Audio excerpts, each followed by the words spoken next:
ಎಲ್ಲರಿಗೆ ನಮಸ್ಕಾರ. ಮಹಾಭಾರತ ಪಾತ್ರ ಪರಿಚಯಗಳ ಮಾಲಿಕೆಯ ಕಡೆ ಕಂತಿನ ಮಹಾಪಾತ್ರ ಶ್ರೀಕೃಷ್ಣನನ್ನು ಕುರಿತು ವಿವೇಚನೆ ಮಾಡ್ತಾ ಇದ್ದೀವಿ. ನಿನ್ನೆ ದಿವಸ ಕೃಷ್ಣನ ಒಂದು ಪೂರ್ವಚರಿತ್ರೆ, ಅಪೂರ್ವವಾದ ಪೂರ್ವಚರಿತ್ರದ ಬಗೆಗೆ ಒಂದಷ್ಟು ನೋಡಿದ್ವಿ. ಇನ್ನು ಲೋಕೋತ್ತರವಾದ ಉತ್ತರ ಚರಿತೆಯ ಕಡೆಗೆ ಈ ಹೊತ್ತು ಯಥಾಮತಿ ಯಥಾವಕಾಶ ನೋಡಿಕೊಂಡು ಆಮೇಲೆ ನಾವು ಆ ಪಾತ್ರದ ಸಮಗ್ರ ಪರಿಚಯವನ್ನು ಅಂತರಂಗದಲ್ಲಿ ಇಟ್ಟುಕೊಳ್ಬೇಕು. ಎಷ್ಟು ದಿವಸ, ಎಷ್ಟು ಗಂಟೆ, ಎಷ್ಟು ಜೀವಮಾನ ಮಾತಾಡಿದ್ರೂ ಖಾಲಿ ಆಗದೆ ಇರತಕ್ಕಂಥದ್ದು ಶ್ರೀಕೃಷ್ಣ ತತ್ವ, ಶ್ರೀಕೃಷ್ಣ ಸ್ವರೂಪ. ಒಂದು ಪ್ರಶ್ನೆ ಬರ್ಬೋದು ತಮಗೆಲ್ಲರಿಗೂ, ಈ ಥರದ ಭಜನೆಗೆ ಶುರು ಮಾಡಿಬಿಟ್ಟ ಮೇಲೆ ಕೃಷ್ಣನ ವಿಷಯದಲ್ಲಿ ಆದರದ ಮೇಲ್ಹೊಳೆ ಪ್ರವಾಹ ಬರ್ತಾ ಇದ್ದರೆ ಆಬ್ಜೆಕ್ಟಿವಿಟಿ, ವಸ್ತುನಿಷ್ಠವಾದ ವಿವೇಚನೆ, ಮೌಲ್ಯ ಮೀಮಾಂಸೆ ಸಾಧ್ಯವಾ ಅಂತ. ಖಂಡಿತ ಸಾಧ್ಯ. ಕೃಷ್ಣನ ದೌರ್ಬಲ್ಯಗಳು ಅನ್ನುವಂಥವನ್ನು ನಾನಿವತ್ತು ಹೇಳ್ತೀನಿ. ಅಷ್ಟಿದ್ದೂ ಕೂಡ ಮೆಚ್ಚಿಕೊಳ್ತೀನಿ. I love Krishna, I know my lovers limitations. Only lovers will be knowing the limitations of their lovers. ಆದರೆ ಆ ಮೂಲಕವಾಗಿ ಆತನನ್ನು ಗ್ರಹಿಸೋದಕ್ಕಾಗ್ತಾ ಇದೆ. ಕೃಷ್ಣ ಅಖಂಡಾಕಾರವಾದ ಬ್ರಹ್ಮವೃತ್ತಿಯೇ ಆಗಿಬಿಟ್ಟಿದ್ದರೆ ಗ್ರಹಿಸೋದಿಕ್ಕೆ ಹೇಗಾಗ್ತಾ ಇತ್ತು? ಆಗ್ತಾ ಇರಲಿಲ್ಲ. ಯಥೋ ವಾಚೋ ನಿವರ್ತಂತೆ ಅಪ್ರಾಪ್ಯ ಮನಸಾ ಸಹ ಅಂತ ಆಗ್ತಾ ಇತ್ತು. ಹೀಗಾಗಿ ನಮ್ಮ ಮಾತಿಗೆ ಎಟಕಬಲ್ಲವನು, ಮನಸ್ಸಿಗೆ ಮುಟ್ಟಬಲ್ಲವನು ಆಗಿದ್ದರಿಂದಲೇ ಆ ಮಟ್ಟಕ್ಕೆ ಮಾನುಷ ಸ್ವಭಾವವನ್ನು ಇಟ್ಕೊಂಡಿದ್ದಾನೆ ಅನ್ನುವಂಥದ್ದು ಗೊತ್ತಾಗುತ್ತದೆ. ಮರ್ತ್ಯಾವತಾರ ಖಲು ಮರ್ತ್ಯ ಶಿಕ್ಷಣಂ ಅಂತ ಹೇಳ್ತಾರಲ್ಲ, ಮರ್ತ್ಯನಾಗಿ ಮರ್ತ್ಯ ಶಿಕ್ಷಣಕ್ಕೆ ಬಂದವನು ಅಂತನ್ನುವುದು ಇರಲಿ. ನಿನ್ನೆ ದಿವಸ ಜರಾಸಂಧನ ಆಕ್ರಮಣದ ಅನೇಕ ಮಜಲುಗಳನ್ನು ದಾಟಿಯೂ ಮತ್ತೆ ಆಕ್ರಾಂತರಾಗುವ ಸ್ಥಿತಿ ಬಂದು ಅತಂತ್ರರಾಗ್ತಾ ಇದ್ದ ಯಾದವರ ಸಂದರ್ಭವನ್ನು ಹೇಳಿದ್ದೆ. ಹರಿವಂಶಾದಿಗಳಲ್ಲಿ ಜರಾಸಂಧನ ಆಕ್ರಮಣಕ್ಕಿಂತ ಮೊದಲಿಗೆ ಈ ಆಕ್ಷೇಪ ಬಂತು ಅಂತ ಇದೆ. ಆದರೆ ಆಕ್ರಮಣಕ್ಕಿಂತ ಮೊದಲೇ ಬಂತು ಅನ್ನುವುದು ತರ್ಕಶುದ್ಧವಾಗಿ ತೋರುವಂಥದ್ದಲ್ಲ. ಮತ್ತು ಭಾಗವತಾದಿ ಬೇರೆ ಗ್ರಂಥಗಳನ್ನು ನೋಡಿದಾಗ ಕೂಡ ಕೃಷ್ಣನ ಒಂದು ಕಟ್ಟಕಡೆಯ ಮೆಷರ್ ಯಾವುದಿದೆ, ನಿಲುವು, ಅದು ಅನೇಕ ಆಕ್ರಮಣ ಆದಮೇಲೆ ಬಂದಿದ್ದಿರಬೇಕು ಅಂತ ಅನಿಸೋದ್ರಿಂದ ನಾನು ಹರಿವಂಶಕ್ಕಿಂತ ಸ್ವಲ್ಪ ಭಿನ್ನವಾಗಿ ಕಾಲಾನುಪೂರ್ವಿಯನ್ನು ವ್ಯತ್ಯಾಸ ಮಾಡಿಕೊಂಡಿದ್ದೀನಿ. ಪಾತ್ರ ಸ್ವರೂಪಕ್ಕೇನು ಧಕ್ಕೆ ಆಗುವಂಥದ್ದಲ್ಲ, ಕೇವಲ ಘಟನೆಗಳ ತಾರ್ಕಿಕತೆಗೆ ಮಾತ್ರ ಈ ಕೆಲಸ ಮಾಡಿಕೊಂಡಿದ್ದೀನಿ. ನೆನ್ನೆ ಹೇಳಿದ್ದೆ, ನೋ ಕಾನ್ಫಿಡೆನ್ಸ್ ಮೋಷನನ್ನು ಜಾರಿ ಮಾಡುವುದಾಗುತ್ತದೆ ವಿಕದ್ರುವಿನ ಮೂಲಕವಾಗಿ ಅಂತ. ಅವನು ಹೇಳ್ತಾನೆ, ಜರಾಸಂಧ ತುಂಬ ಬಲಿಷ್ಠನಾಗಿದ್ದಾನೆ, ನಮ್ಮ ಮೇಲೆ ಯುದ್ಧ ಮಾಡೋದಕ್ಕೆ ಬರ್ತಿದ್ದಾನೆ, ಈಗಾಗಲೇ ನಾವು ಸಂತ್ರಸ್ತರಾಗಿದ್ದೀವಿ ಅನ್ನುವ ಚಿತ್ರ ಕೊಡುವ ಮೂಲಕವಾಗಿ ಸಾಕಷ್ಟು ತೊಂದರೆ ಆಗಿದೆ, ನಮಗೆ ಯುದ್ಧಗಳಿಂದ ಆಗಿದೆ ಎನ್ನುವ ಧ್ವನಿ ಬರುತ್ತದೆ. ನಮಗೆ ಕೋಟೆ ಕೊತ್ತಲಗಳು ಎಲ್ಲ ಕೂಡ ಹಾಳಾಗಿವೆ, ಕಂದಕದಲ್ಲಿ ನೀರಿಲ್ಲ, ಯೋಧರಿಗೆ ಸಾಮಗ್ರಿ ಇಲ್ಲ, ಆಯುಧ ಇಲ್ಲ, ಕವಚ ಇಲ್ಲ, ಮೊದಲಾದವು ಯಾವುದೂ ಇಲ್ಲ, ಪುರಜನರಿಗೆ ಆಹಾರ ಇಲ್ಲ, ಭದ್ರತೆ ಇಲ್ಲ. ಹೀಗಾಗಿ ಯುದ್ಧಕ್ಕೆ ನಾವು ಹೋಗುವುದಾದರೆ ತುಂಬ ಕಷ್ಟವಾಗುತ್ತದೆ. ಈ ಕಾರಣದಿಂದ ನಮಗೆ ಒಂದು ತೊಂದರೆ ಬಂದಿದೆ. ಈ ತೊಂದರೆಯನ್ನು ನಿವಾರಿಸಿಕೊಳ್ಳಬೇಕು ಅಂತಂದರೆ ಕೃಷ್ಣ ಬಲರಾಮರನ್ನೇ ನಾವು ಸಂದೇಹ ಪಡಬೇಕು ಅಂತ ಅನಿಸುತ್ತದೆ. ಅಂದರೆ ಕೃಷ್ಣ ಬಲರಾಮರ ಒಂದು ದಂಡ ಮಾರ್ಗ ನಮ್ಮದಲ್ಲ, ನಾವು ಸಾಮ ಮಾರ್ಗವನ್ನು ಇಟ್ಟುಕೊಂಡು ಒಲಿಯಬೇಕಾಗುತ್ತದೆ. ಸದ್ಯೋ ನಿಪತಿತೆ ಕಂಸೆ ರಾಜ್ಯಸ್ಮಾಕಂ ನವೋದಯೇ ಪುರಿ ಪ್ರತ್ಯಗ್ರರೋಧೇನ ನರೋಧುಂ ವಿಸಹಿಷ್ಯತಿ ಬಲಂ ಸಮ್ಮರ್ದ ಭಗ್ನಂಚ ಕೃಷ್ಯಮಾಣಂ ಪರೇಣ ಅಸಂಶಯಮಿದಂ ರಾಷ್ಟ್ರಂ ಜನೈಸ್ಸಹ ವಿನಂಕ್ಷ್ಯತಿ ಯಾದವಾನಾಂ ವಿರೋಧೇನ ಯೇಜಿತಾ ರಾಜ್ಯಕಾಮುಕೈ ತೇ ಸರ್ವೇ ದ್ವೈಧಮಿಚ್ಛಂತಿ ಯತ್ ಕ್ಷಮಂ ತದ್ವಿಧೀಯತಾಂ.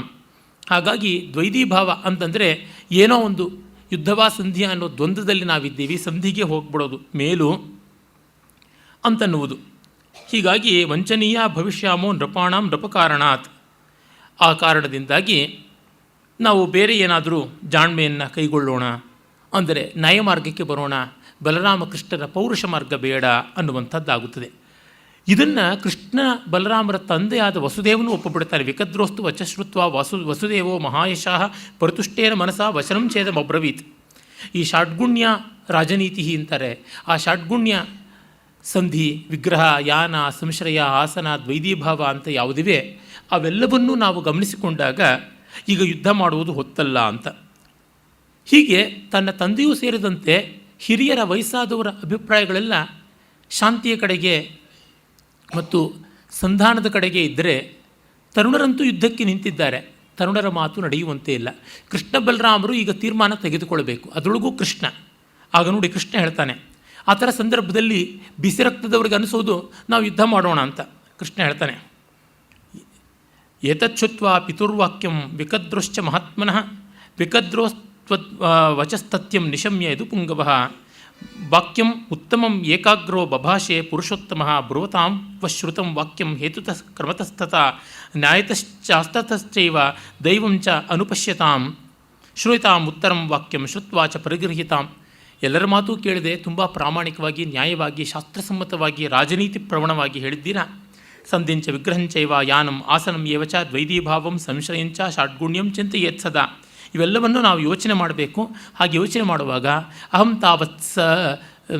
ಅಹಂ ತಾವತ್ ಸಹಾರ್ಯೇಣ ಮುಹೂರ್ತೇಸ್ಮಿನ್ ಪ್ರಕಾಶಿತೆ ಜೀವಿತಾರ್ಥಂ ಗಮಿಷ್ಯಾಮಿ ಶಕ್ತಿಮಾನ್ ಅಪ್ಯಶಕ್ತವತ್. ನಾನು ನಮ್ಮ ಅಣ್ಣನ ಜೊತೆಗೆ ದೇಶ ಬಹಿಷ್ಕೃತನಾಗ್ತೀನಿ. ನೋಡಿ, ಅದನ್ನು ಅವನು ಸ್ಪಷ್ಟವಾಗಿ ಹೇಳ್ತಾನೆ. ಮುಹೂರ್ತೆ ಅಸ್ಮಿನ್ ಪ್ರಕಾಶಿತೆ, ಈ ಮೂಮೆಂಟಲ್ಲಿ ನಾನು ತೆಗೆದುಕೊಳ್ಬಹುದಾದ ನಿರ್ಣಯ ಅದು. ನನಗೆ ನಾನು ದೇಶ ಬಹಿಷ್ಕಾರದ ದಂಡನೆ ವಿಧಿಸ್ಕೊಳ್ತೀನಿ. ತತಸ್ತಸ್ಯ ಅಚಲಯುತಂ ಸಹ ಆರ್ಯೇಣ ಅಹಂ ಅಕ್ಷಯಂ ಆತ್ಮದ್ವಿತೀಯ ಶ್ರೀಮಂತಂ ಪ್ರವೇಕ್ಷ್ಯೆ ದಕ್ಷಿಣಾಪಥಂ ಕರವೀರಪುರಂಚೈವ ರಮ್ಯಂ ಕ್ರೌಂಚಪುರಂ ತಥಾ ದ್ರಕ್ಷಾಭ ತತ್ಸಹಿತೋ ಗೋಮಂತಂಚ ನಗೋತ್ತಮಂ. ನಾವು ದಕ್ಷಿಣ ಭಾರತಕ್ಕೆ ಕರವೀರಪುರ ಇತ್ಯಾದಿ ಪ್ರದೇಶಗಳಿಗೆ ಬರೋಣ ಮತ್ತು ಗೋಮಾಂತಕಕ್ಕೆ ಬರೋಣ. ಗೋವಾ, ಈ ಹೊತ್ತಿನ ಗೋವಾ ಗೋಮಾಂತಕ, ಆ ಕಡೆಗೆ ನಾವು ಹೊರಟೋಗ್ಬಿಡ್ತೀವಿ. ಹೀಗಾಗಿ ನಮ್ಮ ಕಾರಣದಿಂದ ತಾನೇ ಅವಯೋರ್ ಗ್ರಹಣೇ ಚೈವ ನೃಪತಿ ಪ್ರೈತಿಷ್ಯತಿ, ನಮ್ಮನ್ನು ಹುಡುಕಿಕೊಂಡು ಜರಾಸಂಧ ಬಂದಾನು, ನಮ್ಮನ್ನು ಬೆನ್ನಟ್ಟಿಯಾನು, ನಿಮಗೇನು ತೊಂದರೆ ಆಗೋಲ್ಲ ಅಂತ. ಅಂದರೆ ಈ ಹೊತ್ತಿಗೆ ಯಾದವರಿಗೆ ಕಂಸನ ಒಂದು ದೌರಾತ್ಮ್ಯ ಯಾವುದಿತ್ತು, ಬರ್ಬರವಾದಂಥ ದಬ್ಬಾಳಿಕೆ ಏನಿತ್ತು, ಅದನ್ನು ನಿವಾರಣೆ ಮಾಡಿಕೊಟ್ಟವನು ಅನ್ನೋದು ಅವರು ಮರೆತು ಬಿಟ್ಟಿದ್ದಾರೆ. ಕೃಷ್ಣನಿಗೆ ಅಷ್ಟು ಕೃತಜ್ಞರಾದ ಜನ ಸಿಕ್ಕರಲ್ಲ. ರಾಮನಿಗೂ ಹಾಗೆ ಅನ್ನಬೇಕು. ಪ್ರಜೆಗಳು ಸೀತಾ ವಿಷಯದಲ್ಲಿ ಅಪವಾದ ಮಾಡಿದ್ರು ಅಂದರೆ ಅದು ಕೃತಜ್ಞರಾದ ಜನರ ಸ್ವಭಾವ ಹಾಗೆ, ಮಾಡಿದ್ದನ್ನು ಮರೀತಾರೆ. ಆದರೆ ದೊಡ್ಡವರು ಅದನ್ನು ನೆನೆದು ಮೂದಲಿಸದೆ, ಅಂತರಂಗದಲ್ಲಿ ಕೊರಗದೆ ಅದನ್ನು ಮೀರಿ ಹೋದವರು ದೊಡ್ಡವರಾಗ್ತಾರೆ. ಇದು ತುಂಬ ತುಂಬ ಅತಿಶಯವಾದದ್ದು. ಇದಕ್ಕೆ ಬಹಳ ಬಹಳ ಆತ್ಮಶಕ್ತಿ ಬೇಕು.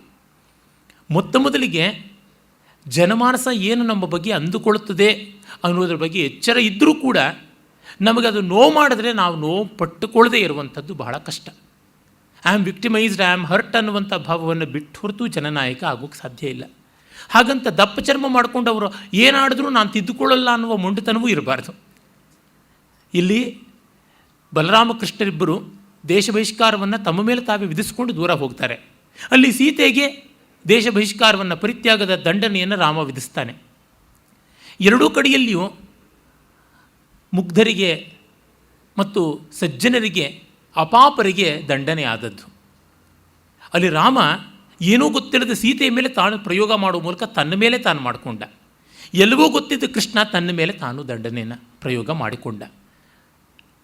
ಕೃಷ್ಣ ಹೀಗೆ ದೇಶ ಬಹಿಷ್ಕೃತನಾದ ಸಂಗತಿ ಅನೇಕರಿಗೆ ಕೃಷ್ಣ ಚಾರಿತ್ರದಲ್ಲಿ ಹೇಳುವಾಗ ಗೊತ್ತೇ ಆಗೋದಿಲ್ಲ. ಇದನ್ನು ಯಾರು ಮಾಡಿಕೊಳ್ಳಬಲ್ಲರು? ಇಷ್ಟು ಕಷ್ಟ ಇರತಕ್ಕಂಥದ್ದು. ಹಾಗಾಗಿ ಅವನು ಸ್ವಜನರು ಶ್ವಜನ, ನಾಯಿಗಳೇ ಆದರೂ ಅವರಿಗಾಗಿ ಅವನು ದುಡ್ದ. ಅದೇ ಡಿ ವಿ ಜಿಯವರು ಹೇಳ್ತಾರಲ್ಲ, ಜನ ಯಾರನ್ನ ತಾನೇ ಬಿಟ್ಟಿದ್ದಾರೆ. ಸಾಕ್ರಟೀಸ್, ಏಸರೇ, ಮೋಸಸ್, ಮಹಮ್ಮದರೇ, ಯಾರನ್ನ ತಾನೇ ಬಿಡ್ತು ಜಗತ್ತು, ಎಲ್ಲರನ್ನೂ ಹುರಿದು ಮುಕ್ಕಿಬಿಡ್ತು ಅಂತ. ಹಾಗೆ ಮಾಡಿದ್ರೂ ಪರವಾಗಿಲ್ಲ, ಅದಕ್ಕಾಗಿ ಕನಿಕರದಿಂದ ಪ್ರೀತಿಯಿಂದ ಮಾಡ್ತೀನಿ ಅಂತ. ನನಗೆ ಮತ್ತೆ ಮತ್ತೆ ಕೃಷ್ಣನ ವ್ಯಕ್ತಿತ್ವವನ್ನು ಕಂಡಾಗ ಅದಕ್ಕೆ ತುಂಬ ತುಂಬ ಕಡಿಮೆಯ ಮಟ್ಟದ್ದಾದದ್ದು ಮೋಸಸ್ ಅನ್ನೋದು. ಆದರೂ ಸಾದೃಶ್ಯ ಕಾಣೋದ್ರಿಂದ ಹೇಳ್ತೀನಿ. ಮೋಸಸ್ ತನ್ನ ಜನವನ್ನು, ಅಂದರೆ ಇಸ್ರಾಯೇಲರು ಅಂತ ಯಾರನ್ನು ಕರೀತಾರೆ, ಯಹೂದ್ಯರು, ಜ್ಯೂಸ್, ಅವರನ್ನು ರಾಮಸಿಸ್ನ ದಬ್ಬಾಳಿಕೆಯಿಂದ, ದೌರ್ಜನ್ಯದಿಂದ ಬಿಡುಗಡೆ ಮಾಡಿ, ಈಜಿಪ್ಟಿಂದ ಬಿಡುಗಡೆ ಮಾಡಿ, ಇಸ್ರೇಲಿಗೆ the promised land where honey and milk flows ಅಂತಾರಲ್ಲ, ಆ ರೀತಿ ಹಾಲು ಜೇನು ಹರಿಯತಕ್ಕಂಥ ದೇಶಕ್ಕೆ ಕರ್ಕೊಂಡು ಬರ್ತೀನಿ, ತಲೆಮಾರುಗಳ ದಾಸ್ಯಕ್ಕೆ ತುತ್ತಾದವ್ರನ್ನ ಬಿಡುಗಡೆ ಮಾಡ್ತೀನಿ ಅಂತ. That is the great deliverance, Exodus ಅಂತ, ವಿಮೋಚನ ಕಾಂಡ ಅಂತ ಬೈಬಲ್ನ 2ನೇ ಅಧ್ಯಾಯ ಹೇಳುತ್ತದೆ. ಅಲ್ಲಿ ಹೊರಡಿಸ್ಕೊಂಡು ಹೋಗ್ತಾನೆ. ರಾಮಸಿಸ್ನ ಜೊತೆ ತಗಾದೆ ಮಾಡಿ, ಸಂಧಾನ ಮಾಡಿ, ವ್ಯವಹಾರ ಮಾಡಿ, ನಯ ಭಯ ಎಲ್ಲವನ್ನೂ ತೋರಿಸಿ 9 ಪ್ಲೇಗ್ಗಳು, 9 ಬಗೆಯ ಮಾರಿಗಳು ಇಡೀ ಮಿಸ್ರ ಈಜಿಪ್ಟಿನ ಮೇಲೆ ಬರುವಂತೆ ಮಾಡ್ತಾನೆ. ಇಡೀ ನೈಲ್ ನದಿಯೆಲ್ಲ ರಕ್ತಸಿಕ್ತವಾಗುತ್ತದೆ, ಭಯಂಕರವಾದಂಥ ಹಿಮಪಾತ ಆಗುತ್ತದೆ, 3 ರಾತ್ರಿ ಕಗ್ಗತ್ತಲೆ ಮೂಡುತ್ತದೆ, ಈಜಿಪ್ಟಿನ ಪ್ರತಿಯೊಂದು ಮನೆಯಲ್ಲಿ ಮೊದಲನೇ ಮಗ ಸಾಯ್ತಾನೆ. ಹೀಗೆ ಏನೆಲ್ಲ ಮಿಡತೆ ಮೊದಲಾದಂಥವು ಬೇಕಾದಷ್ಟೆಲ್ಲವೇ ಪ್ಲೇಗ್ಸ್ ಅಂತ, ಪೆಸ್ಟ್ಸ್ ಅಂತ ಏನು ಹೇಳ್ತೀವಿ, ಅವುಗಳೆಲ್ಲ ಕೂಡ ಕ್ರಿಮಿ ಕೀಟಗಳೆಲ್ಲ ಬಂದು ಕೂತ್ಕೊಳ್ಳುತ್ತವೆ. ಆಗ ಭಯಪಟ್ಟು ರಾಮಸೇಸ್ ಕಳಿಸ್ಕೊಡ್ತಾನೆ. ತನ್ನ ಮಹಾ ಸಮೂಹವನ್ನು ತೆರಳಿಸಿಕೊಂಡು ಬರ್ತಾನೆ. ಹಾಗೆ ಬಂದಾಗ ಮತ್ತೆ ರಾಮಸೇಸ್ ಬೆನ್ನಟ್ಟಿಕೊಂಡು ದೊಡ್ಡ ಸೈನ್ಯವನ್ನು ತೆಗೆದುಕೊಂಡು ಬರ್ತಾನೆ. ಅವರು ರಕ್ತ ಸಮುದ್ರ, ಕೆಂಪು ಸಮುದ್ರ ಅಂತೀವಲ್ಲ, ರೆಡ್ ಸಿ ಹತ್ತಿರಕ್ಕೆ ಬಂದಿದ್ದಾರೆ. ಮುಂದೆ ಸಮುದ್ರ ಇದೆ, ಹಿಂದೆ ರಾಮಸೇಸ್ ಮಹಾ ಸೈನ್ಯದ ಜೊತೆಗೆ ಬರ್ತಾ ಇದ್ದಾನೆ. ಮತ್ತೆ ಜನ ಬಂಡೆದ್ದು ಹೇಳ್ತಾರೆ, ಮೋಸೆಸ್ ನಿನ್ನಿಂದಾಗಲೇ ನಾವು ಬಂದವು, ನಿನ್ನ ನೆಚ್ಕೊಂಡು ಬಂದ್ವಿ. ಅಲ್ಲಿ ರಾಮಸೇಸನ ಆಳ್ವಿಕೆಯಲ್ಲಿ ಅಂಬಲಿ ಕುಡಿತಾ ಇದ್ವೋ, ಗಂಜಿ ಕುಡಿತಾ ಇದ್ವೋ, ಮಂಡಿ ತಿಂತಾ ಇದ್ವೋ, ಹೇಗೋ ಒಂದು ಅಸ್ತಿತ್ವ ಇತ್ತು, ಈಗ ಅದೂ ಇಲ್ಲ, ಮುಂದೆ ಸಮುದ್ರ, ಹಿಂದೆ ಸೈನ್ಯ, ಏನು ಮಾಡೋಣ ಅಂತ. ಆಗ ಮೋಸೆಸ್ ನನ್ನ ಶಕ್ತಿಯಿಂದಾಗಿ ಇವನಿಗೂ ಮತ್ತು ರಾಮಸೇಸ್ನ ಸೈನ್ಯಕ್ಕೂ ನಡುವೆ ಒಂದು ದೊಡ್ಡ ಅಗ್ನಿಸ್ತಂಭವನ್ನು ನಿರ್ಮಾಣ ಮಾಡ್ತಾನೆ. ಆಗಲೂ ಅಷ್ಟೇ, ನಾವು ಬೆಂಕಿಗೆ ಬೀಳು ಅಂತೀರ, ನೀರಿಗೆ ಬೀಳು ಅಂತೀರ, ಏನಿದು ಅಂತ ಅವನು ಹೇಳ್ತಾನೆ. 9 ಬಾರಿ ನೀವು ನನ್ನ ಶಕ್ತಿ ನೋಡಿದ್ರಿ, ದೇವರ ಶಕ್ತಿ ನೋಡಿದ್ರಿ, ಇನ್ನೂ ನಿಮಗೆ ಬುದ್ಧಿ ಬರೋಲ್ಲ, ನಿಮ್ಮ ಮನೆ ಹಾಳಾಗ ಅಂತ ಬೈತಾನೆ.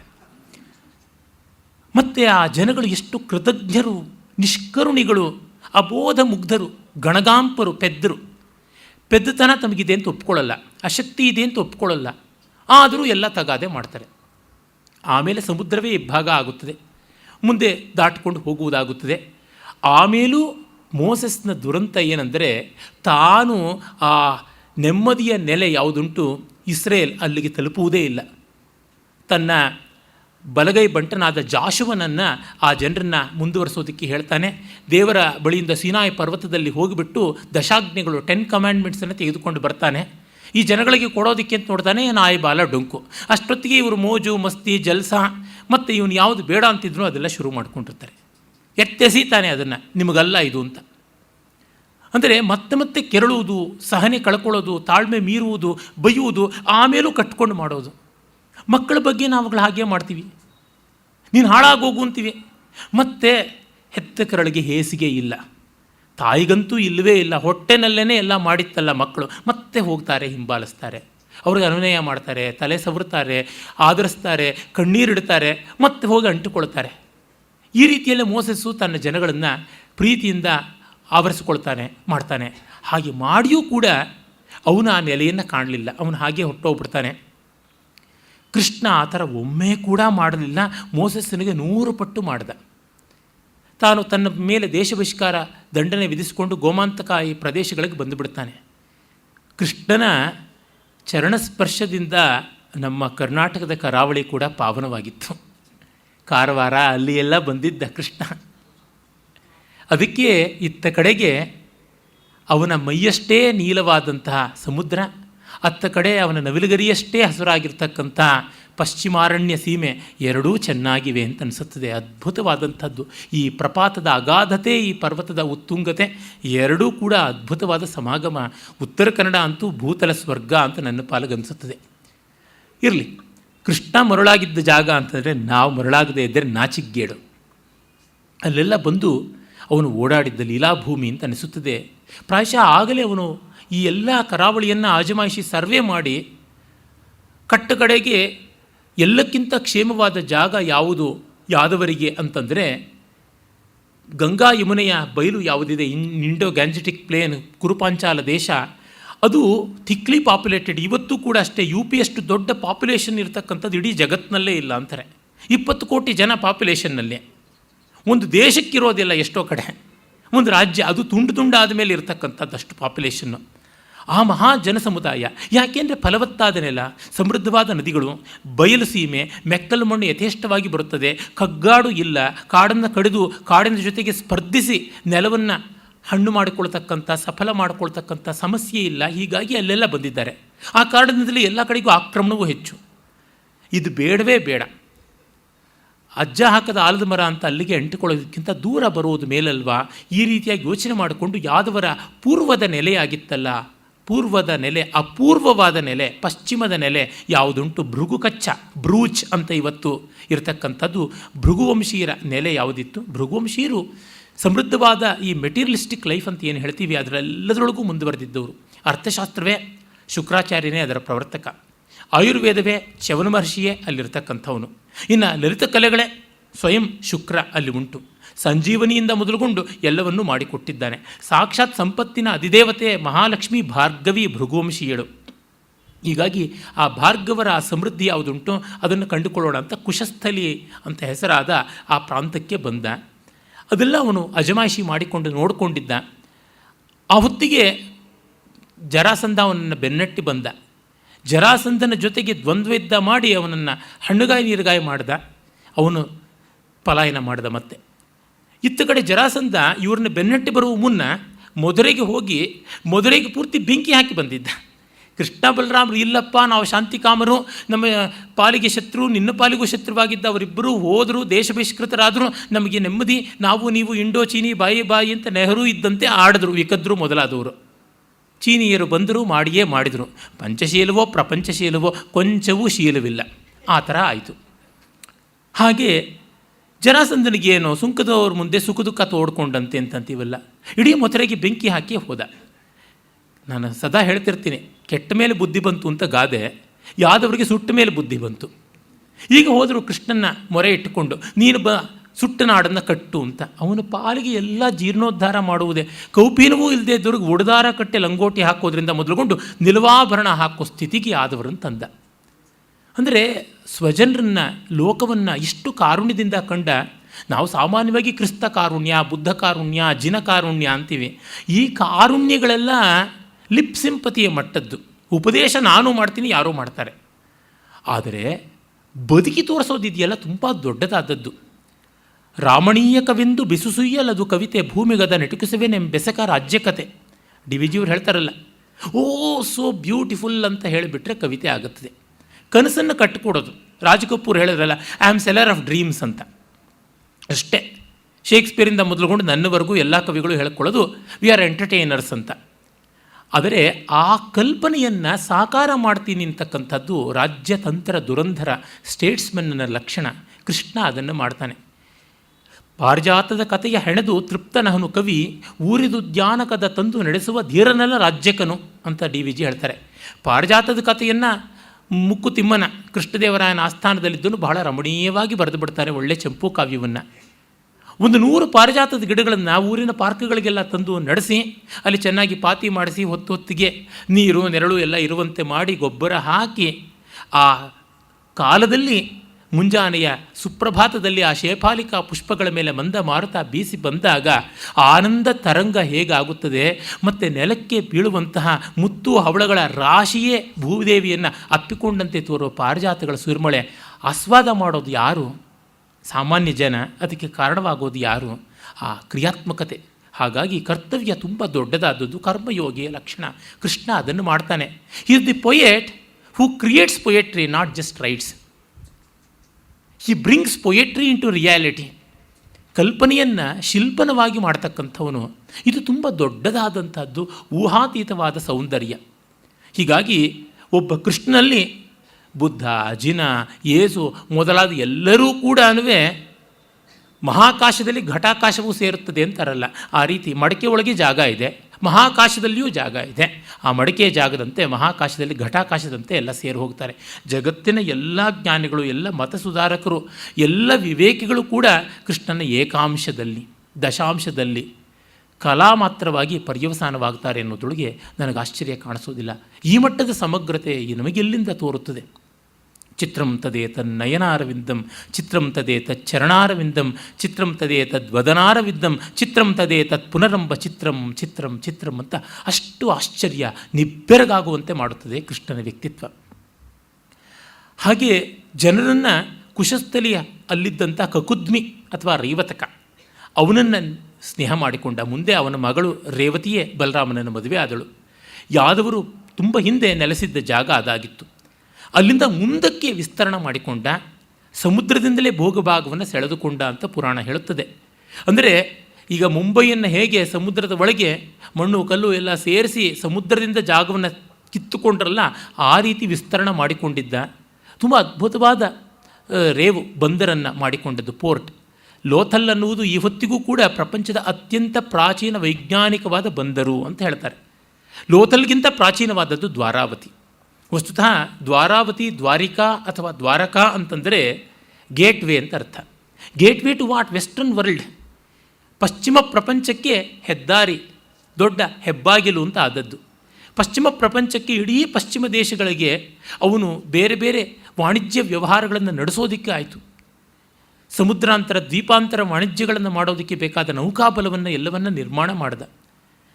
ವೇದದ ಸಂಸ್ಕೃತಿ, ಮ್ಯಾರಿಟೈಮ್ ಕಲ್ಚರ್ ಅನ್ನುವುದನ್ನು ಈಗ ನಿಸ್ಸಂಶಯವಾಗಿ ಸಾಬೀತು ಮಾಡಿ ತೋರಿಸಿದ್ದಾರೆ.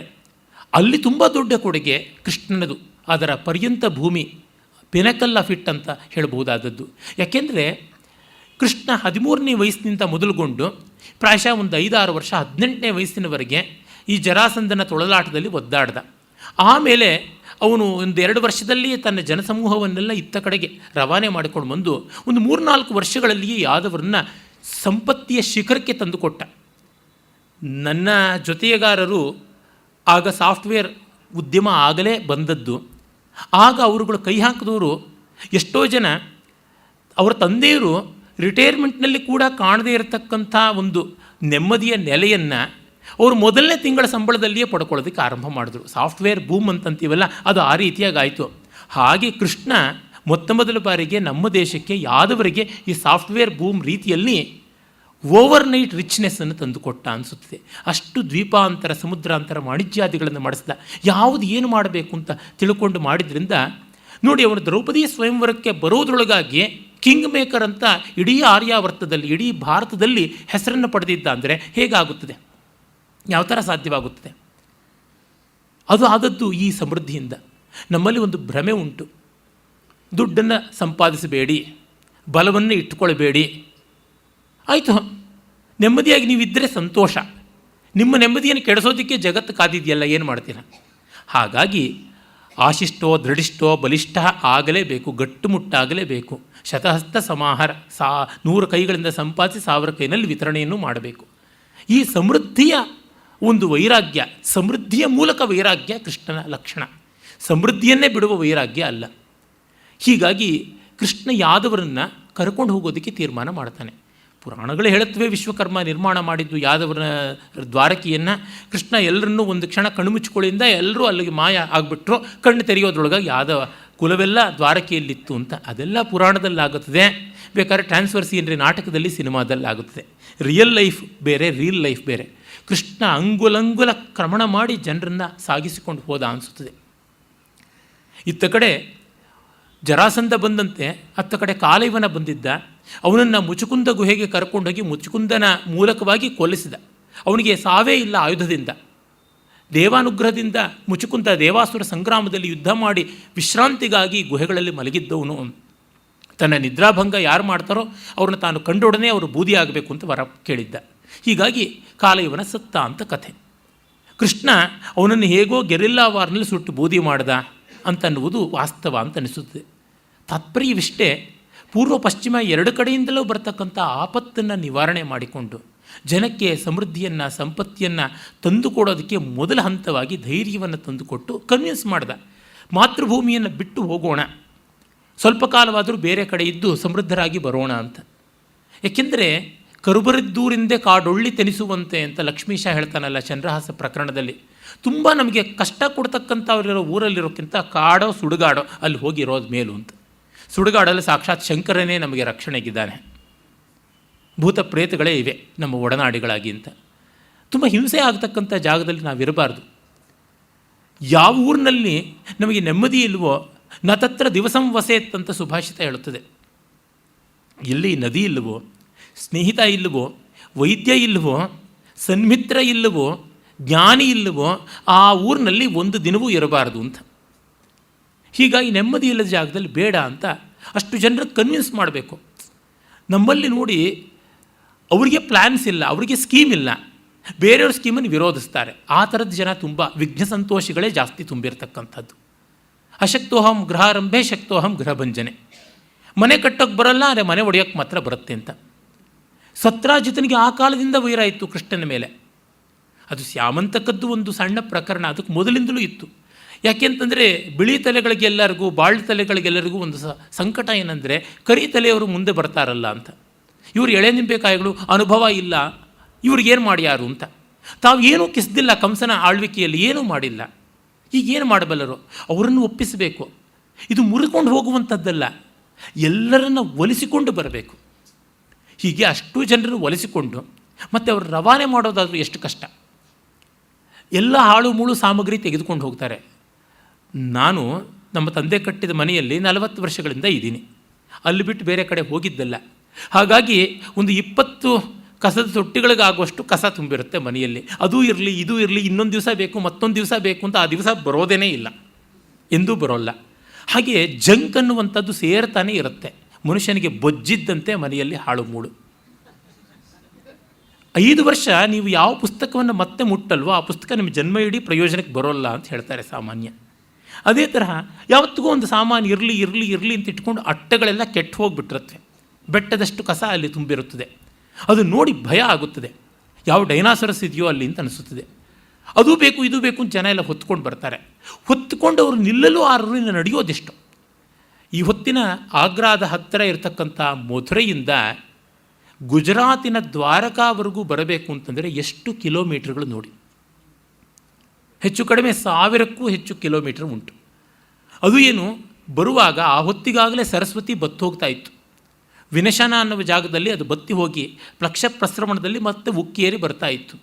ಹೀಗಾಗಿ ಥಾರ್ ಮರುಭೂಮಿ ನಿರ್ಮಾಣ ಆಗಲೇ ಆರಂಭವಾಗ್ತಾ ಇತ್ತು.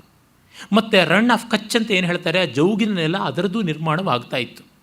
ಜೊತೆಗೆ ಆರಾವಳಿ ಪರ್ವತ ಶ್ರೇಣಿ, ಕೀಕಾರಣ್ಯ, ಯಾವುದು ರಾಜಸ್ಥಾನಕ್ಕೂ ಗುಜರಾತಿಗೂ ಸಂಧಿ, ಮೌಂಟ್ ಅಬು ಇತ್ಯಾದಿಯಾದ ಪರ್ವತ ಶ್ರೇಣಿ, ಆರಾವಳಿ ಪರ್ವತ ಶ್ರೇಣಿ, ಅದನ್ನು ದಾಟಬೇಕು. ಈಗಲೇ ಕಷ್ಟ. ಅಲ್ಲಿಂದ ಹೇಗೆ ದಾಟಿಕೊಂಡು ಬರುವುದು? ಮರುಭೂಮಿ ಇದೆ, ಜೌಗಿದೆ, ಬೆಟ್ಟ ಕಾಡು ಇದೆ, ಮತ್ತು ಸುದೀರ್ಘವಾದ ಪ್ರಯಾಣ. ಅಲ್ಲಿ ಏನು ಎಲ್ಲ ಕಡೆಯಲ್ಲೂ ಏನು ಕಾಫಿ ಡೇ ಇರುತ್ತಾ ಅಥವಾ ಚಾಯ್ ಪಾಯಿಂಟ್ ಇರುತ್ತಾ? ಏನಿರುತ್ತದೆ? ಏನೂ ಇಲ್ಲದ ಕಾಲ. ಯಾವ ಹೋಟೆಲ್ಲೂ ಇಲ್ಲ, ಎಂಥದ್ದು ಗತಿ ಇಲ್ಲ. ಇವರು ದನ, ಕರು, ಕತ್ತೆ, ನಾಯಿ ಅಂತ ಎಲ್ಲವನ್ನೂ ಸಾಗಿಸಿಕೊಂಡು ಬರಬೇಕು. ಸ್ಥಿರಾಸ್ತಿಯನ್ನು ಬಿಟ್ಟು ಚರಾಸ್ತಿ ಅಂತ ಎಷ್ಟು ಅಂತ ಕಟ್ಟಿಕೊಂಡು ಬರಬೇಕು. ಹಾಗೆ ಹೋಗುವಾಗ ನೀರಲ್ಲಿ, ನೆಲೆಯಲ್ಲಿ, ರೋಗ ರುಜಿನಗಳಲ್ಲಿ ಇಷ್ಟು 1000 ಜನ ಒಟ್ಟಿಗೆ ಸೇರಿ ಬರುವಾಗ ಅವರಿಗೆ ಯಾವುದಾದ್ರು ಸಾಂಕ್ರಾಮಿಕ ರೋಗ ಬಂದರೆ ಗತಿ ಏನು? ಎಲ್ಲರೂ ಕೂಡ ಮಿಡತೆಗಳಂತೆ ಸತ್ತೋಗ್ಬಿಡ್ತಾರೆ. ಅದನ್ನೆಲ್ಲ ನಿರ್ವಹಿಸಿಕೊಂಡು ಬರಬೇಕು. ಹಾಗೆ ಬರುವಾಗ ಸಾವು ನೋವುಗಳು ಇದ್ದೇ ಇರುತ್ತದೆ. ಒಂದು ಸಾವು, ಒಂದು ನೋವು, ಒಂದು ಕೆಮ್ಮು, ಒಂದು ಗೂರಲು, ಒಂದು ಸೀನು, ಒಂದು ತಲೆನೋವು ಬಂದಾಗಲೆಲ್ಲ ಕೃಷ್ಣ ನೀನು ಕರ್ಕೊಂಡು ಬಂದೆ, ನಿನ್ನ ಮನೆ ಹಾಳಾಗ ಅಂತಲೇ ಶಾಪ ಶುರು ಆಗುತ್ತೆ. ಎಷ್ಟು ಸತತವಾಗಿ ಕಡಿಮೆ ಅಂದರೆ ಇಷ್ಟು ಜನಸಮೂಹ ಬರೋದಕ್ಕೆ ಒಂದು 4-5 ತಿಂಗಳಿಗೆ ಕಡಿಮೆ ಇಲ್ಲದೆ ಆಗಿರುತ್ತೆ. ಅಷ್ಟು ತಿಂಗಳು ಎಷ್ಟು ಬಾರಿ ಎಷ್ಟು ಜನರಿಂದ ಎಷ್ಟು ರೀತಿಯ ಬೈಗಳನ್ನು ಕೇಳಿರಬೇಕು. ಕೇಳಿ ಏನಾದರೂ ಮನಸ್ಸು ಕಹಿ ಮಾಡಿಕೊಂಡ ನಮಗೆ ಯಾವ ದಾಖಲೆಯೂ ಇಲ್ಲ. ಯಾರೋ ಭಕ್ತ ಮಹಾಶಯ ವಿಶ್ವಕರ್ಮ ಮಾಡ್ದ, ಕೃಷ್ಣ ಕಣ್ಮುಚ್ಚಿ ಕಣ್ತೆರೋರೊಳಗೆ ಮಾಡ್ದ ಅಂತಂದ. ಅವನಿಗೆ ಆ ಅದ್ಭುತ ಬೇಕಿತ್ತು. ಅವನಿಗೆ ಭಕ್ತಿ ಇತ್ತಷ್ಟೇ, ಬುದ್ಧಿ ಇರಲಿಲ್ಲ.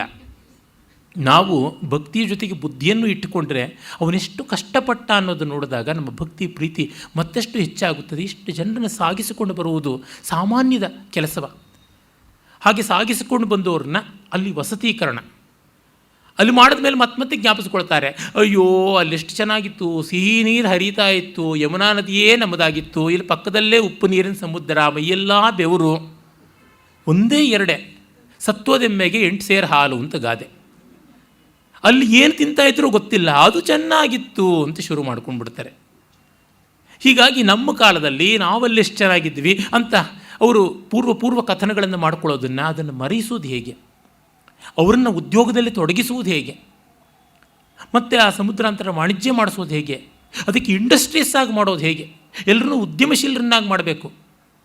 ಎಲ್ರಿಗೂ ಬಂದುಬಿಟ್ಟಿದ್ದಲ್ವೇ ಆ ಜವಾಹರ್ ರೋಜ್ಗಾರ್ ಯೋಜನಾ, ಮಣ್ಣು ಮಸಿ ಎಲ್ಲ ನರೇಗಾ ನಿರೇಗಾ ಯಾವ ನೆರಿಗೆನೂ ನಡೆಯೋದಿಲ್ಲ, ಏನೂ ಮಾಡೋಕ್ಕಾಗೋದಿಲ್ಲ. ಅವ್ರನ್ನೆಲ್ಲರನ್ನೂ ವಾಸ್ತವ ರೀತಿಯಲ್ಲಿ ಉದ್ಯಮಶೀಲರನ್ನಾಗಿ ಮಾಡಬೇಕು. ಎಲ್ಲ ಶಾದಿ ಭಾಗ್ಯ, ಸೀರೆ ಭಾಗ್ಯ, ಮಂಚದ ಭಾಗ್ಯ, ಚಟ್ಟದ ಭಾಗ್ಯ ಅಂತ ಏನೂ ಮಾಡೋದಕ್ಕೆ ಅಲ್ಲಿ ಸಿದ್ದರಾಮಯ್ಯ ಇರಲಿಲ್ಲ. ಎಲ್ಲರೂ ಬಿದ್ದರಾಮಯ್ಯರೇನೆ, ಹರಾಮಯ್ಯರು. ಹೀಗಿರುವ ಕಷ್ಟದಲ್ಲಿ ಅಷ್ಟು ಜನರನ್ನು ಉದ್ಯೋಗಿಗಳನ್ನಾಗಿ, ಕರ್ಮಯೋಗಿಗಳನ್ನಾಗಿ ಮಾಡಬೇಕು. ಅಷ್ಟು ಜನರನ್ನು ಮಾಡೋಕ್ಕಾಗಲ್ಲ, ಒಂದಷ್ಟು ಅಪಸ್ವರ ಇದ್ದೇ ಇರುತ್ತೆ. ಅವ್ರನ್ನ ಕನಿಷ್ಠ ವಿವಾದಿ ಸ್ವರದ ಮಟ್ಟಕ್ಕಾದರೂ ಇಳಿಸಬೇಕಲ್ಲ. ಇಲ್ಲದಿದ್ದರೆ ಜೀವನ ಸಂಗೀತ ಸಾಗುವುದು ಹೇಗೆ? ಅದೆಷ್ಟು ಕಷ್ಟಪಟ್ಟಿರಬೇಕು, ಊಹಾತೀತವಾದದ್ದು. ಈ ಒಂದು ವಿವರಗಳನ್ನು ಆಧುನಿಕ ಲೇಖಕರಲ್ಲಿ ಸ್ವಲ್ಪ ಮಟ್ಟಿಗೆ ಕೊಟ್ಟದ್ದು ಕೆ ಎಂ ಮುನ್ಷಿ. ತಕ್ಕ ಮಟ್ಟಿಗೆ ಕೊಟ್ಟದ್ದು ಭೈರಪ್ಪನವರು. ಮತ್ತಾರೂ ಪ್ರಯತ್ನವೇ ಮಾಡಿಲ್ಲ ಕೃಷ್ಣನ ಆ ಕ್ಲೇಶಗಳ ಬಗೆಗೆ. ಹಾಗೆ ಮಾಡುವಲ್ಲಿಯೇ ಅವನು ವಿದ್ಯಾಭ್ಯಾಸವನ್ನು ಹೇಗೋ ಮಾಡಿಕೊಂಡು ಬಂದಿದ್ದ ಅಂತ ಹೇಳಿದನಲ್ಲ. ಅಂದರೆ ತನ್ನ ವ್ಯಕ್ತಿಗತವಾದ ಸಂತೋಷವನ್ನು ಮತ್ತೊಂದನ್ನು ಮಗದೊಂದನ್ನು ಮತ್ತೆ ಮತ್ತೆ ಬಲಿಗೊಟ್ಟು ಮಾಡ್ದ. ಮತ್ತೆ ಅದನ್ನು ಹೇಳಿಕೊಳ್ಳಿಲ್ಲ ಎಲ್ಲೂ ಕೂಡ, ನಾನು ಹಾಗೆ ಮಾಡಿದೆ ಹೀಗೆ ಮಾಡಿದೆ ಅಂತ. ನಮ್ಮ ದೇಶದಲ್ಲಿ ನೆಹರು ಕುಟುಂಬದ ಹೆಸರುಗಳು ಎಲ್ಲ ಯೋಜನೆಗಳಿಗೂ ಇವೆ. ಪಬ್ಲಿಕ್ ಟಾಯ್ಲೆಟ್ಗಳಿಗೊಂದಿಲ್ಲ, ಅದಕ್ಕೆ ಮಾತ್ರ ಅರ್ಹವಾದದ್ದು. ಆದರೆ ಕೃಷ್ಣ ಒಂದು ಯೋಜನೆಗೂ ತನ್ನ ಹೆಸರಿಟ್ಟುಕೊಂಡಿಲ್ಲ, ಒಂದು ಯೋಜನೆಗೂ ತಮ್ಮ ಅಪ್ಪನ ಹೆಸರಿಟ್ಟಿಲ್ಲ, ಒಂದು ಯೋಜನೆಗೂ ತಮ್ಮ ಅಮ್ಮನ ಹೆಸರಿಟ್ಟಿಲ್ಲ. ದೇವಕಿ ಏರ್ಪೋರ್ಟ್ ಅಂತ ಏನೂ ಮಾಡಿಲ್ಲ, ವಸುದೇವ ಅಪಾರ್ಟ್ಮೆಂಟ್ಸ್ ಅಂತ ಏನೂ ಮಾಡಿಲ್ಲ, ಬಲರಾಮ ಯೂನಿವರ್ಸಿಟಿ ಅಂತ ಮಾಡಿಲ್ಲ, ಏನೂ ಮಾಡಿಲ್ಲ. ಅಂದರೆ ಪೂರ್ಣವಾಗಿ ಪರಾರ್ಥವಾಗಿ ತಾನು ಬದುಕನ್ನು ನಡೆಸಿದ ಅಂತಂದರೆ ಮತ್ತು ಅದನ್ನು ಏನೂ ಮಾಡಲಿಲ್ಲ. ಭಾಳ ಹೊತ್ತು ಹೊರದವೋಲ್ ನಡೆದ ಅಂತ ಕಗ್ಗದಲ್ಲಿ ಹೇಳ್ತಾರಲ್ಲ ತಿಮ್ಮಗುರುವಿನ ಬಗ್ಗೆ, ಆ ತರಹ ಮಾಡ್ದ. ಇಷ್ಟನ್ನು ಮಾಡೋ ಹೊತ್ತಿಗೆ ಅವನ ವಯಸ್ಸು ಎಷ್ಟಾಗಿತ್ತು? ಎಷ್ಟೋ ಜನಕ್ಕೆ ಸರಿಯಾಗಿ ತೊಳ್ಕೊಳಕ್ಕೆ ಬರೋದಿಲ್ಲ ಆ ವಯಸ್ಸು. ಅಷ್ಟು ಚಿಕ್ಕವನು, 2 ದಶಕಗಳೂ ಆಗಿಲ್ಲ, ಅದರೊಳಗೆ ಅಷ್ಟನ್ನು ಸಾಧನೆ ಮಾಡಿ ಮತ್ತೆ ಆಯುಧ ಜೀವಿಗಳನ್ನಾಗಿ ತಯಾರು ಮಾಡ್ದ. ಕೃಷ್ಣ ಒಳ್ಳೆಯ ಶಿಷ್ಯ ಮಾತ್ರವಲ್ಲ, ಒಳ್ಳೆಯ ಗುರುವೂ ಹೌದು. ಶಾಸ್ತ್ರ ಎರಡರೊಳಗೂ ಅಷ್ಟೆ. ತುಂಬ ಜನ ಥಿಯರಿ ಮಾಸ್ಟರ್ಸು, ಪ್ರಾಕ್ಟಿಕಲಿ ಝೀರೋ. ಅವನು ಹಾಗಲ್ಲ. ಹೇಗೆ ಶಾಸ್ತ್ರವನ್ನು ಪಾಠ ಮಾಡಬಲ್ಲನೋ ಶಸ್ತ್ರವನ್ನು ಹಾಗೆ ಪಾಠ ಮಾಡಬಲ್ಲ. ಸ್ವಯಂ ಅಭಿಮನ್ಯುವಿನಿಂದ ಮೊದಲುಗೊಂಡು ಸಾತ್ವಿಕಿಯವರೆಗೆ ಎಲ್ಲರೂ ಕೃಷ್ಣನ ಶಿಷ್ಯರಾಗಿಯೇ ತಯಾರಾದವರು. ಮತ್ತು ಗುರು ಶಿಷ್ಯರಿಗೆ ವಯಸ್ಸಿನಲ್ಲಿ ತೀರಾ ಅಂತರ ಏನೂ ಇಲ್ಲ. 5, 6, 7, 8 ಇಲ್ಲಿಂದ ಶುರುವಾಗಿ 20-30 ವರ್ಷದ ಅಂತರ. ಅಂದರೆ ತನ್ನ ಸಮಕಾಲೀನ ತನ್ನ ಜೊತೆಗಾರರನ್ನು ಕೂಡ ಶಿಷ್ಯರನ್ನಾಗಿ ಮಾಡಿಕೊಳ್ಳಬಲ್ಲಷ್ಟು ಗುರುತ್ವ ಅವನಿಗಿತ್ತು. ಆದರೆ ಗುರುತ್ವದ ಭಾರವನ್ನು ಎಂದೂ ಹೇರಲಿಲ್ಲ. ಸಾತ್ವಿಕಿನ ಸ್ನೇಹಿತನನ್ನಾಗಿಯೇ ಕಂಡ. ನಾವು ಅವನನ್ನು ಜಗದ್ಗುರು ಅಂತಂದ್ವಿ. ಅವನು ಎಲ್ಲೂ ಬೋರ್ಡ್ ಹಾಕ್ಕೊಳ್ಳಿಲ್ಲ, ವಿಸಿಟಿಂಗ್ ಕಾರ್ಡ್ ಪ್ರಿಂಟ್ ಮಾಡಿಸಲಿಲ್ಲ, ವೆಬ್ಸೈಟ್ ಮಾಡ್ಕೊಳ್ಳಿಲ್ಲ, ಫೇಸ್ಬುಕ್ ಮಾಡ್ಕೊಳ್ಳಿಲ್ಲ. ಹೀಗಾಗಿ ಅರ್ಜುನ ಶಿಷ್ಯಸ್ತೇಹಂ ಶಾಧಿಮಾಂ ತ್ವಾಂ ಪ್ರಪನ್ನಂ ಅಂತ ಹೇಳಿದ ಅರ್ಥ ಶಿಷ್ಯ ಭೂಯಾಹ ಅಂತೇನೂ ಹೇಳಿಲ್ಲ, ನೀನು ಶಿಷ್ಯನಾಗು ಅಂತ ಏನೂ ಹೇಳಿಲ್ಲ. ಅರ್ಜುನ ನೀನು ನನ್ನ ಗುರುವಾಗು ಅಂತ ಕೇಳ್ಕೊಂಡ.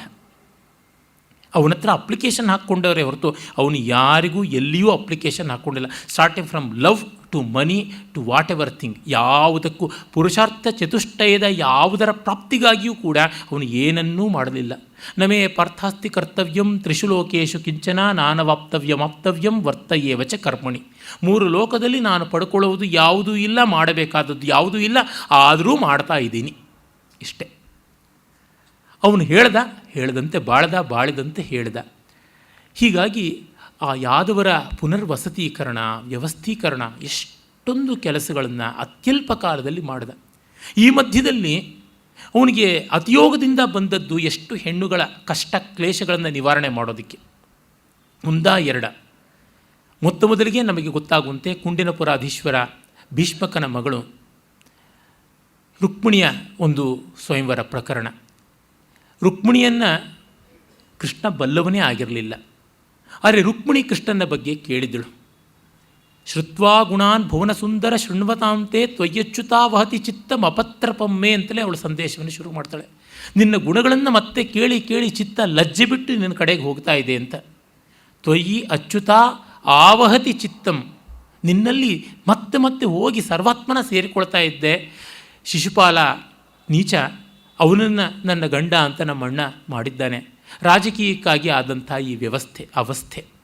ಜರಾಸಂಧ ಆಗಲೇ ಕೃಷ್ಣ ಬಲಿಷ್ಠನಾಗ್ತಾ ಇದ್ದಾನೆ ಅಂತ ತಿಳ್ಕೊಂಡು ಅವನ ಪುಂಡು ಪೋಖರಿ ಠೌಳಿಯನ್ನು ಬೆಳೆಸ್ತಾ ಇದ್ದನಲ್ಲ, ಅಲ್ಲಿ ಬರೀ ತನ್ನ ಗುರು ಶಿಷ್ಯರ ಶೈಷ್ಯೋಪಾಧ್ಯಾಯಿಕ ಆದರೆ ಸಾಕಾಗೋದಿಲ್ಲ, ಇನ್ನೂ ಹೆಚ್ಚಿನ ರಕ್ತ ಸಂಬಂಧ ಸೇರಬೇಕು, ಮದುವೆ ಇತ್ಯಾದಿ ವ್ಯವಹಾರ ಆಗಬೇಕು ಅಂತಂದುಕೊಂಡು ಅವನ ಸ್ಟ್ರಾಟಜಿ ರುಕ್ಮಿಯನ್ನು ಪ್ರಲೋಭಿಸಿ ತನ್ನ ಮೊಮ್ಮಗಳನ್ನು ಕೊಟ್ಟು ಮದುವೆ ಮಾಡ್ತೀನಿ ನಿನಗೆ, ನಿನ್ನ ತಂಗಿಯನ್ನು ನನ್ನ ಇನ್ನೊಬ್ಬ ಶಿಷ್ಯನಾದ ಶಿಶುಪಾಲನಿಗೆ ಕೊಟ್ಟು ಮದುವೆ ಮಾಡು ಅಂತ ಪ್ರಲೋಭಿಸಿ ಹಾಗೆ ತಂತ್ರ ಮಾಡಿದ.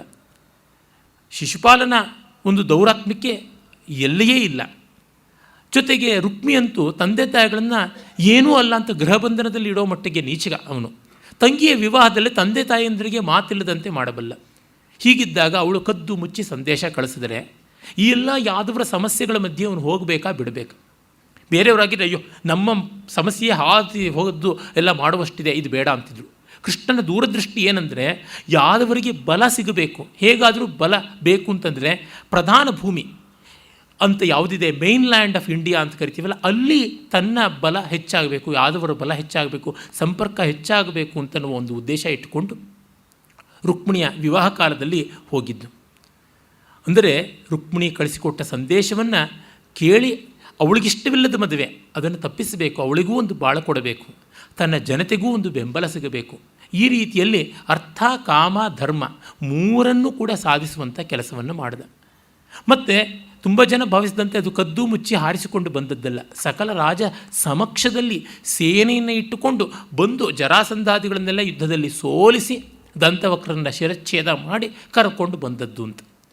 ಅಂದರೆ ತನ್ನ ಬಲ ಏನು ಅನ್ನೋದನ್ನು ತೋರ್ಪಡಿಸಿಕೊಟ್ಟ. ಅವನು ಒಂದು ಕಲ್ಲೆಸೆದರೆ 1000 ಹಣ್ಣು ಉದುರುತ್ತದೆ. ಏಕಕ್ರಿಯಾ ದ್ವ್ಯರ್ಥಕರಿ ಬಭೂವ ಅಂತಾರಲ್ಲ, ಏಕಕ್ರಿಯಾ ಶತಕರಿ ಬಭೂವ ಅಂತ ಅನ್ನಬೇಕು.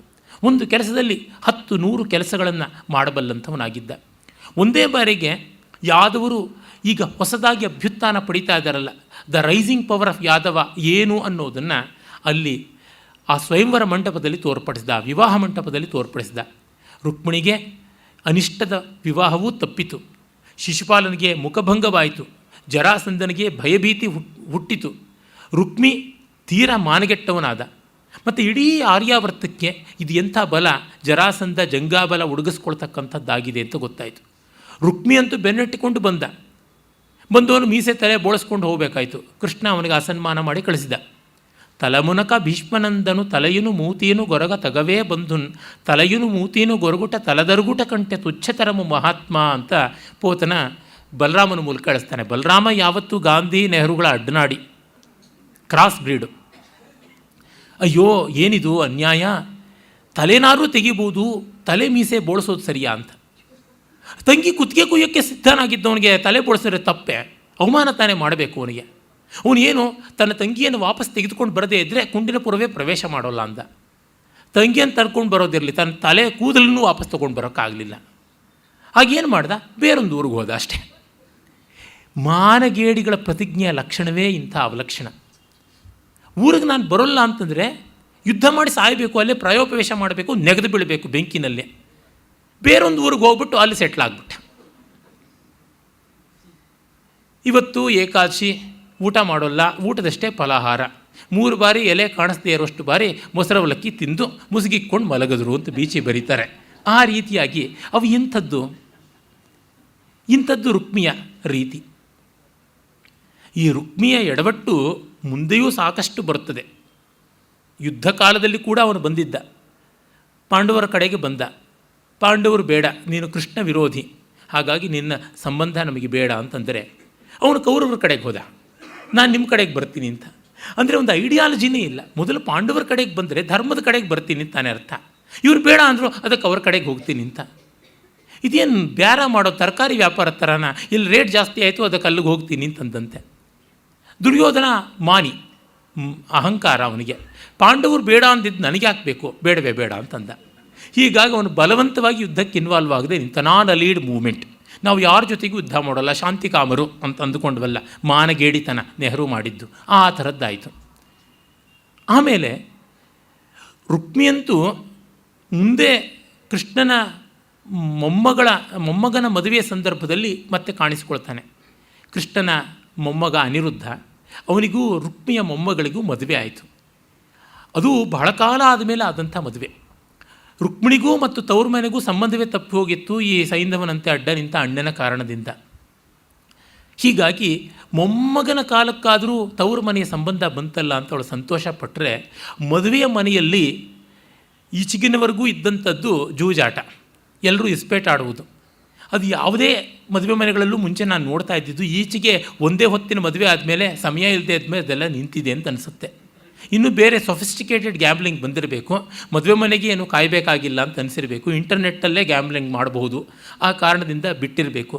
ಮದುವೆ ಮನೇಲಿ ವಧು ಏನು ವರ ಏನು ಯಾವುದೂ ಗೊತ್ತಿಲ್ಲ, ಮಂತ್ರಾಕ್ಷತೆಯೂ ಬೇಕಿಲ್ಲ, ತಂತ್ರಾಕ್ಷತೆಯೂ ಬೇಕಿಲ್ಲ.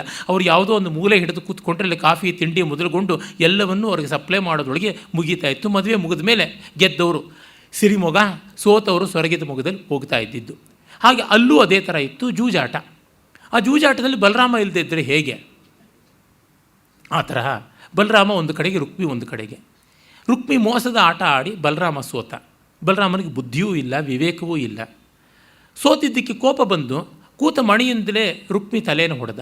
ರುಕ್ಮಿಯು ಗೇಲಿ ಮಾಡಿದ, ನಿಮಗೆ ಯಾದವರಿಗೆ ಜೂಜಾಟದಂಥ ನಯನಾಗರಿಕವಾದಂಥ ಕಲೆ ಬರೋಲ್ಲ ಅಂತ. ನನಗೆ ಯಾರೋ ಒಬ್ಬರು ಅಪ್ಪಣೆ ಕೊಡಿಸಿದ್ರು, ರೆಮ್ಮಿಯ ಆಟ ಗೊತ್ತಾಗಲಿಲ್ಲ ಅಂತಂದರೆ ನೀನು ಏನು ಮನುಷ್ಯ ಆಗೇ ಪ್ರಯೋಜನ ಇಲ್ಲ ಅಂತ. ಏನು ಮಾಡೋಣ, ರೆಮ್ಮಿನೂ ಇಲ್ಲ ಡಮ್ಮಿನೂ ಇಲ್ಲ ನನ್ನ ಪಾಲಿಗೆ ಅಂತಂದಿದ್ದೆ.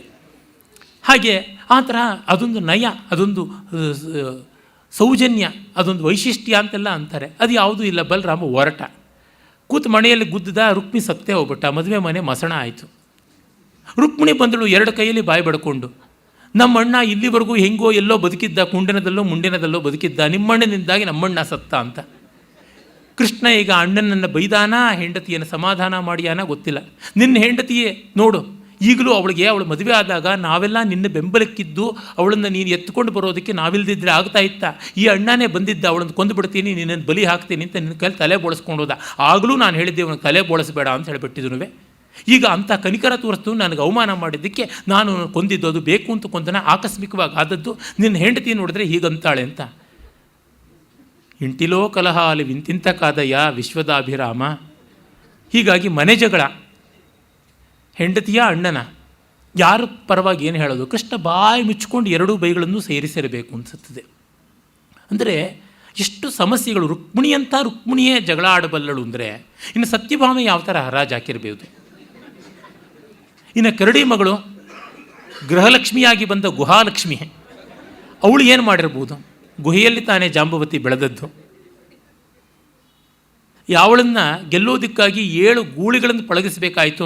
ಆ ರೀತಿಯಾಗಿದ್ದಂಥ ನಾಗ್ನಜಿತಿ, ಮಿತ್ರವಿಂದ, ಲಕ್ಷಣ, ಕಾಲಿಂದಿ, ಒಬ್ಬರೇ ಇಬ್ಬರೇ ಭದ್ರ, ಶೈಬ್ಯ, ಎಲ್ಲರನ್ನೂ ಕೃಷ್ಣ ಹುಡುಕಿಕೊಂಡು ಹೋದದ್ದಲ್ಲ, ಕೃಷ್ಣನನ್ನು ಅವರು ಆಧರಿಸಿಕೊಂಡು ಮೇಲೆ ಬಿದ್ದು ಬಂದದ್ದು. ಜೊತೆಗೆ ಅಲೀಸ್ ಅನ್ನುವುದು ಬೇಕು. ಎಲ್ಲ ಕಡೆಯಲ್ಲಿಯೂ ತಮ್ಮ ಬೆಂಬಲ ಇರಬೇಕು. ಬಲರಾಮನಿಗೆ ಆ ಥರದ್ದು ಏನೂ ಇಲ್ಲ. ಲೋಕಲ್ ಅವನು ಕಟ್ಕೊಂಡಿದ್ದು ರೈವತಕನ ಮಗಳ ರೈವತಿಯನ್ನು ಅಥವಾ ಕಕುದ್ಮಿ ಅಂತ ಅವನು ಕರೀತಾರೆ. ಹೀಗಾಗಿ ಕೃಷ್ಣನಿಗೆ ಮೇಲೆ ಬಿದ್ದದ್ದು ಎಲ್ಲವನ್ನು. ಕೆಲವರು ಹೇಳ್ತಾರೆ, ನಾವು ಯಾವುದೂ ಕೆಲಸ ಮಾಡೋದಿಲ್ಲಪ್ಪ, ನಾವು ಎಲ್ಲಿಗೂ ಹೋಗಲ್ಲ, ನಾವು ಯಾವುದೂ ಗಾಸಿಪ್ ಮಾಡೋಲ್ಲ ಅಂತ. ಎಲ್ಲವನ್ನು ವಿಷಯದ ಮೊದಲುಗೊಂಡು ಬೇರೆಯವರೇ ಸಿಪ್ ಮಾಡ್ತಾ ಇರೋರು ಗಾಸಿಪ್ ಆದರೂ ಯಾಕೆ ಮಾಡಬೇಕಾಗುತ್ತೆ? ನಮ್ಮ ಪರವಾಗಿ ಬೇರೆಯವರು ಮನಸ್ಸೆಲ್ಲ ಹಣ್ಣು ಮಾಡ್ಕೊಳ್ತಾ ಇದ್ದಾಗ ನಾವು ಏನೂ ಕೆಲಸ ಮಾಡದೇ ಇರಬಹುದು. ಕೃಷ್ಣ ತಾನೇ ಸರ್ವತೋಮುಖವಾಗಿ ಕೆಲಸ ಮಾಡಿದಾಗ ಬಲರಾಮನಿಗೆ ಏನೂ ಇರೋಲ್ಲ. ಅವನು ಯೋಗೀಶ್ವರನೂ ಆಗ್ತಾನೆ, ಭೋಗೀಶ್ವರನೂ ಆಗ್ತಾನೆ. ಮಾಡಿದ್ದಿಷ್ಟೇ, 3 ಹೊತ್ತು ಹಳೆಯ ತನ್ನ ಪೌರುಷಗಳನ್ನು ಹೇಳಿಕೊಂಡು, ಗೋಕುಲದಲ್ಲಿ ನಾನು ಹಾಗೆ ಮಾಡಿದೆ ಹೀಗೆ ಮಾಡಿದೆ ಅಂತ ಹೇಳಿಬಿಟ್ಟಿದ್ದನು. ಬೋಳಿ ತುರುಬನ್ನು ನೆನೆಸ್ಕೊಂಡು ಕಥೆ ಅಂತಾರಲ್ಲ ಹಾಗೆ ಹೆಂಡ ಕುಡಿಯುತ್ತಾ ರೇವತಿ ಜೊತೆ ಫ್ಲರ್ಟ್ ಮಾಡಿಕೊಂಡು ಅಳೆದುಳಿದು ಯಾದವ್ರ ಜೊತೆ ಇದ್ದುಕೊಂಡು, ಮತ್ತೆ ಬೇಜಾರಾದಾಗ ಹಳೆಯ ನೆನಪು ನಾಸ್ಟಾಲ್ಜಿಯಾ ಬಂದರೆ ಇಲ್ಲಿಗೆ ಬಂದುಬಿಡ್ತಾ ಇದ್ದ. ಯಮುನಾ ನದಿ ತೀರದ ಬೃಂದಾವನಕ್ಕೆ, ಗೋಕುಲಕ್ಕೆ ಬಂದು ಅಲ್ಲಿ ಮತ್ತೆ ಹಸಿಯಾಗಿ ತಾಳೆ ಮರಗಳಿಂದ ಇಳಿಸಿರತಕ್ಕಂಥ ಹೆಂಡ ಕುಡ್ಕೊಂಡು ಈಜು ಮಾಡಿಕೊಂಡು ಅಲ್ಲಿ ಯಮುನಾ ನದಿಯನ್ನು ಎಕ್ಸ್ಪ್ಲಾಯ್ಟ್ ಮಾಡಿಕೊಂಡು ಅಲ್ಲಿ ಮೈಂದನೋ ದ್ವಿವಿಧನೋ ವಾನರರಿದ್ದರೆ ಅವ್ರ ಜೊತೆ ಜಗಳ ಆಡಿಕೊಂಡು ಹೀಗೆ ಜುಜ್ಬಿ ಕೆಲಸಗಳಲ್ಲಿ ಈ ನಮ್ಮ ಮಿನಿಸ್ಟ್ರುಗಳೆಲ್ಲನೂ ಆಸ್ಟ್ರೇಲಿಯಾಗೋ ಅಥವಾ ಹವಾಯಿಗೋ ಹೊನಲುಲ್ಗೋ ಹೋಗ್ಬಿಟ್ಟಿದ್ರೂ ಏನೋ ಭಾರತವನ್ನು ಸಿಂಗಾಪುರ್ ಮಾಡಿಬಿಡ್ತೀವಿ, ಮಂಗಾಪುರ್ ಮಾಡಿಬಿಡ್ತೀವಿ ಅಂತ ಹೋಗಿ ದುಡ್ಡು ಕಾಸು ಲೋಪ ಎಲ್ಲ ಮಾಡ್ತಾರಲ್ಲ ದೋಚಿಕೊಂಡು, ಆ ತರಹ ಬಲರಾಮನ ಜಲಸ ಇತ್ತು. ಇಂಥವನನ್ನೂ ಕೂಡ ಅಣ್ಣ ಅಂತ ಗೌರವಿಸ್ಕೊಂಡು ಕೈ ಕಟ್ಟಿಕೊಂಡು ಕೃಷ್ಣ ಸಹಿಸ್ತಾ ಇದ್ದ. ತಾನು ಮಾಡೋದು ಮಾಡ್ತಾನೇ ಇದ್ದ. ಅದ್ವಾನಿ ತರಹ ಅಣ್ಣ ಆದರೆ ತಮ್ಮ ಮೋದಿ ತರಹ ಏನು ಮಾಡೋದು? ಸಾಗಿಸಬೇಕು ಸಂಸಾರವನ್ನು. ಸಂಸಾರ ಅಂದರೆ ಜಗತ್ ಕುಟುಂಬ ವ್ಯವಸ್ಥೆ. ಅಂದರೆ ಕೃಷ್ಣನಿಗೆ ಎಷ್ಟು answerability, his position is so vulnerable. ಎಲ್ಲವನ್ನು ಮಾಡ್ತಾ ಇದ್ದ, ಯಾರ ಬಗೆಗೂ ಏನೂ ಹೇಳಲಿಲ್ಲ. ಅವನೇ ತನ್ನ ಕಷ್ಟವನ್ನು ಹೇಳ್ಕೊಳ್ತಾನೆ. ಭೀಷ್ಮರಿಗೆ ನಾರದನ ಮೂಲಕವಾಗಿ ಹೇಗೋ ಗೊತ್ತಾಗಿತ್ತು. ಅದು ಅನುಶಾಸನ ಪರ್ವದಲ್ಲಿ, ಶಾಂತಿ ಪರ್ವದಲ್ಲಿ ಬರುತ್ತದೆ. ನಾರದರ ಹತ್ರ ಒಮ್ಮೆ ಕೃಷ್ಣ ಹೇಳ್ಕೊಂಡಂತೆ, ನೋಡಿ ನನಗೆಷ್ಟು ಕಷ್ಟ ಉಂಟು ಅಂತಂದರೆ, ಅಕ್ರೂರನ್ನು ಕಂಡ್ರೆ ಶತಧನ್ವನಿಗಾಗೋಲ್ಲ, ಶತಧನ್ವನ ಕಂಡ್ರೆ ಕೃತವರ್ಮನಿಗಾಗೋಲ್ಲ, ಕೃತವರ್ಮನ ಕಂಡ್ರೆ ಸಾತ್ವಿಕಿಗಾಗೋದಿಲ್ಲ, ಇವರೆಲ್ಲರನ್ನು ಕಂಡ್ರೆ ಬಲರಾಮನಿಗಾಗೋದಿಲ್ಲ. ಎಲ್ಲರೂ ಕೂಡ ಮಕ್ಕಳು ತಮ್ಮ ಪ್ರಾಣವನ್ನೇ ಪಣವಾಗಿಟ್ಟು ಜೂಜಾಟ ಆಡಿದ್ರೆ ತಾಯಾದವಳು ಆಟ ಡ್ರಾ ಆಗಲಿ ಅಂತ ಹೇಳ್ತಾಳೆ ಹೊರತು ಯಾರೂ ಗೆಲ್ಲೋದು ಬೇಡ, ಯಾರೂ ಸೋಲೋದು ಬೇಡ ಅಂತಾರೆ. ಆ ರೀತಿಯಾದ ಸ್ಥಿತಿ ನನ್ನದಾಗಿದೆ ಅಂತ ಆ ಕಷ್ಟವನ್ನು ಕೃಷ್ಣ ಪಡ್ತಾ ಇದ್ದ. ಹೀಗೆ ಯಾದವ ಕುಲ. ಇನ್ನು ನ್ಯೂಲಿ ರಿಚ್ ಅಂತ ಕರೀತಾರಲ್ಲ ನವಕುಬೇರರು, ಸತ್ರಾಜಿತ್ ಮೊದಲಾದವರು. ಹಾಗೆ ಚಂಡಮಾರುತದಲ್ಲಿ ಆ ಗಾಳಿ 500 ಕಿಲೋಮೀಟ್ರ್ ವೇಗದಲ್ಲಿ ನಾನು ಹಾರು ಹೋಗ್ಬಿಟ್ಟು ನಾನು 500 ಕಿಲೋಮೀಟ್ರದಲ್ಲಿ ವೇಗದಲ್ಲಿ ಓಡಿದೆ ಅಂತ ಡಿಕ್ಲೇರ್ ಮಾಡ್ಕೋತಾರಲ್ಲ ಕೆಲವರು, ಆ ತರಹ ಈ ಹೊತ್ತಿನಲ್ಲಿ ಸಾಫ್ಟ್ವೇರ್ ಇಂಡಸ್ಟ್ರಿಗೆ ಹೋದವರು ಎಷ್ಟೋ ಜನ ತುಂಬ ಸಕ್ಸಸ್ಫುಲ್ ಆಗಿದ್ದಾರೆ ಸಂಪಾದನೆಯ ದೃಷ್ಟಿಯಿಂದ. ಅದು ಬೂಮ್ ಬಂದದ್ದರಿಂದ, ಡಾಲರ್ ಮತ್ತು ರೂಪಾಯಿ ನಡುವೆ ಇದ್ದ ವ್ಯತ್ಯಾಸದ ಕಾರಣದಿಂದ, ಸರ್ವೀಸ್ ಕಾರಣದಿಂದ, ಚೈನಾಗಿನ್ನೂ ಚೆನ್ನಾಗಿ ಇಂಗ್ಲೀಷ್ ಬಾರದೇ ಇರೋ ಕಾರಣದಿಂದ, ಹೀಗೆಲ್ಲ ಬೇಕಾದಷ್ಟು ಬೇರೆ ಬೇರೆ ನಾನ್ ಇಂಟೆಲಿಜೆಂಟ್ ಕಾರಣಗಳು ಉಂಟು. ಆದರೆ ಸಾಫ್ಟ್ವೇರ್ ಕ್ಷೇತ್ರದಲ್ಲಿ ಬಂದವರೆಲ್ಲ ನಾವು ಬೃಹಸ್ಪತಿಯ ತುಂಡುಗಳು ಅಂತ ಅಂದ್ಕೊಂಡ್ಬಿಟ್ಟು ಮಿಕ್ಕ ಕೆಲಸದಲ್ಲಿ ದುಡಿತಕ್ಕಂಥವರೆಲ್ಲ ನಿಷ್ಪ್ರಯೋಜಕರು ಅಂತ ಭಾವಿಸ್ಕೊಂಡ್ಬಿಟ್ರೆ ಹೇಗೆ? ಸತ್ರಾಜಿತನದ ಆ ರೀತಿಯಾಗಿ ಸ್ಯಮಂತಕಮಣಿಯಿಂದ ಸಂಪತ್ತು ಬಂತು. ಅದು ಸೂರ್ಯಾನುಗ್ರಹ. ಸ್ಯಮಂತಕಮಣಿಯೋ ಅಥವಾ ಯಾವುದೋ ಒಂದು ಕಡೆಯಿಂದ ಬಂಗಾರದ ಕಳ್ಳ ಸಾಗಾಣಿಕೆಯೋ ದ್ವೀಪಾಂತರದಿಂದ ಬಂದದ್ದು, ದುಬೈಯಿಂದ ಮಸ್ಕತ್ತಿಂದ ಚಿನ್ನ ಬರುತ್ತದಲ್ಲ, ಆ ರೀತಿಯಾಗಿ ಬಂದದ್ದು ಎಂಥದ್ದು. ಒಟ್ಟಿನಲ್ಲಿ ರಂಕುಲೋ ವಚ್ಚಿಂದಿ ಅಂತ ಅನ್ನಬಹುದು. ಹಾಗೆ ಸಂಪತ್ತಿ ಬಂತು. ಸಂಪತ್ತಿ ಬಂದ ಮೇಲೆ ಅದಕ್ಕಿಂತ ಹೆಚ್ಚಾಗಿ ಅಹಂಕಾರ ಬರಬೇಕು. ಆ ಅಹಂಕಾರ ಬಂದರೆ ಅದೆಲ್ಲವೂ ಕೃಷ್ಣನ ಮೇಲೆಯೇ. ಕೃಷ್ಣ ನಿನ್ನ ಸಂಪತ್ತನ್ನು ಲೋಕಹಿತವಾಗಿ ವಿನಿಯೋಗಿಸು ಅಂದರೆ ಅದಕ್ಕೆ ಮನಸ್ಸೇ ಇಲ್ಲ. ನಾನು ಕಷ್ಟಪಟ್ಟು ನಾನು ಸಂಪಾದಿಸಿದೆ, ನನಗೇ ಇಟ್ಕೋತೀನಿ ಅಂತ. ಎಷ್ಟು ತಿಂದೀಯಾ, ಎಷ್ಟು ಗೋಶತಾದಪಿ ಗೋಕ್ಷೀರಂ ಪ್ರಸ್ಥಂ ಗ್ರಾಮಶತಾದಪಿ ಪ್ರಾಸಾದಾದಪಿ ಖಟ್ವಾರ್ಧಂ ಶೇಷಾಃ ಪರವಿಭೂತಯ. 100 ಹಸುವನ್ನು ಕಟ್ಟಿಕೊಂಡ್ರು ಹೊತ್ತಿಗೆ ಒಂದು ಹಸುವಿನ 1 ಲೋಟ ಹಾಲು ಕುಡಿದ ಮೇಲೆ ಸಾಕಾಗುತ್ತೆ. 2ನೇ ಲೋಟ ಕುಡಿದ್ರೆ ಬಚ್ಚಲಿಗೆ 3 ಸರ್ತಿ ಹೋಗಿ ಬರಬೇಕಾಗುತ್ತೆ. ಇನ್ನು 100 ಹಳ್ಳಿಗಳ ಉಂಬಳಿಯನ್ನು ಧಾನ್ಯ ರೂಪದಲ್ಲಿ ಪಡ್ಕೊಂಡ್ರೆ ಏನು 1 ಪಾವಕ್ಕಿಯನ್ನು ತಿನ್ನೋಕ್ಕಾಗುತ್ತೆ, 2 ಪಾವಕ್ಕಿಯನ್ನು ತಿನ್ನೋಕ್ಕಾಗುತ್ತೆ? ಮತ್ತೆ ಇಲ್ಲಿ ಬಾಯಿಂದ ಹೊರಗೆ ಬರಬೇಕಷ್ಟೇ ವಾಂತಿಯ ರೂಪದಲ್ಲಿ. ಮೇಲಿಂದ ಬಂದರೂ ಕೆಳಗಿಂದ ಬಂದರೂ ತ್ಯಾಜ್ಯವೇ, ಅದು ಯಾವುದೂ ಪೂಜ್ಯವಲ್ಲ. ಇಂಥದ್ದು ಆಹಾರ. ಇನ್ನು 100 ಕೊಠಡಿಗಳ ಅರಮನೆ ಅಂತ ಇಟ್ಕೊಂಡ್ರೆ ಅವನು ಮಲಗುವುದು ಒಂದು ಮಂಚದ ಮೇಲೆ. ಮಂಚ 3 ಅಡಿ ಇಡೀ ಮೈ ವ್ಯಾಪಿಸಿಕೊಂಡ್ರೆ ಅವನ ಮಂಚವೇ ಚಟ್ಟ ಆಗುತ್ತದೆ. ಮಂಚದ ಅರ್ಧದಷ್ಟು 1.5 ಅಡಿ ಮೈ ಅಗಲ ಇದ್ದರೆ ಪರವಾಗಿಲ್ಲ, 6 ಅಡಿಗೆ. 3 ಅಡಿ ಮೈ ಅಗಲವಾದರೆ ಗತಿ ಏನು?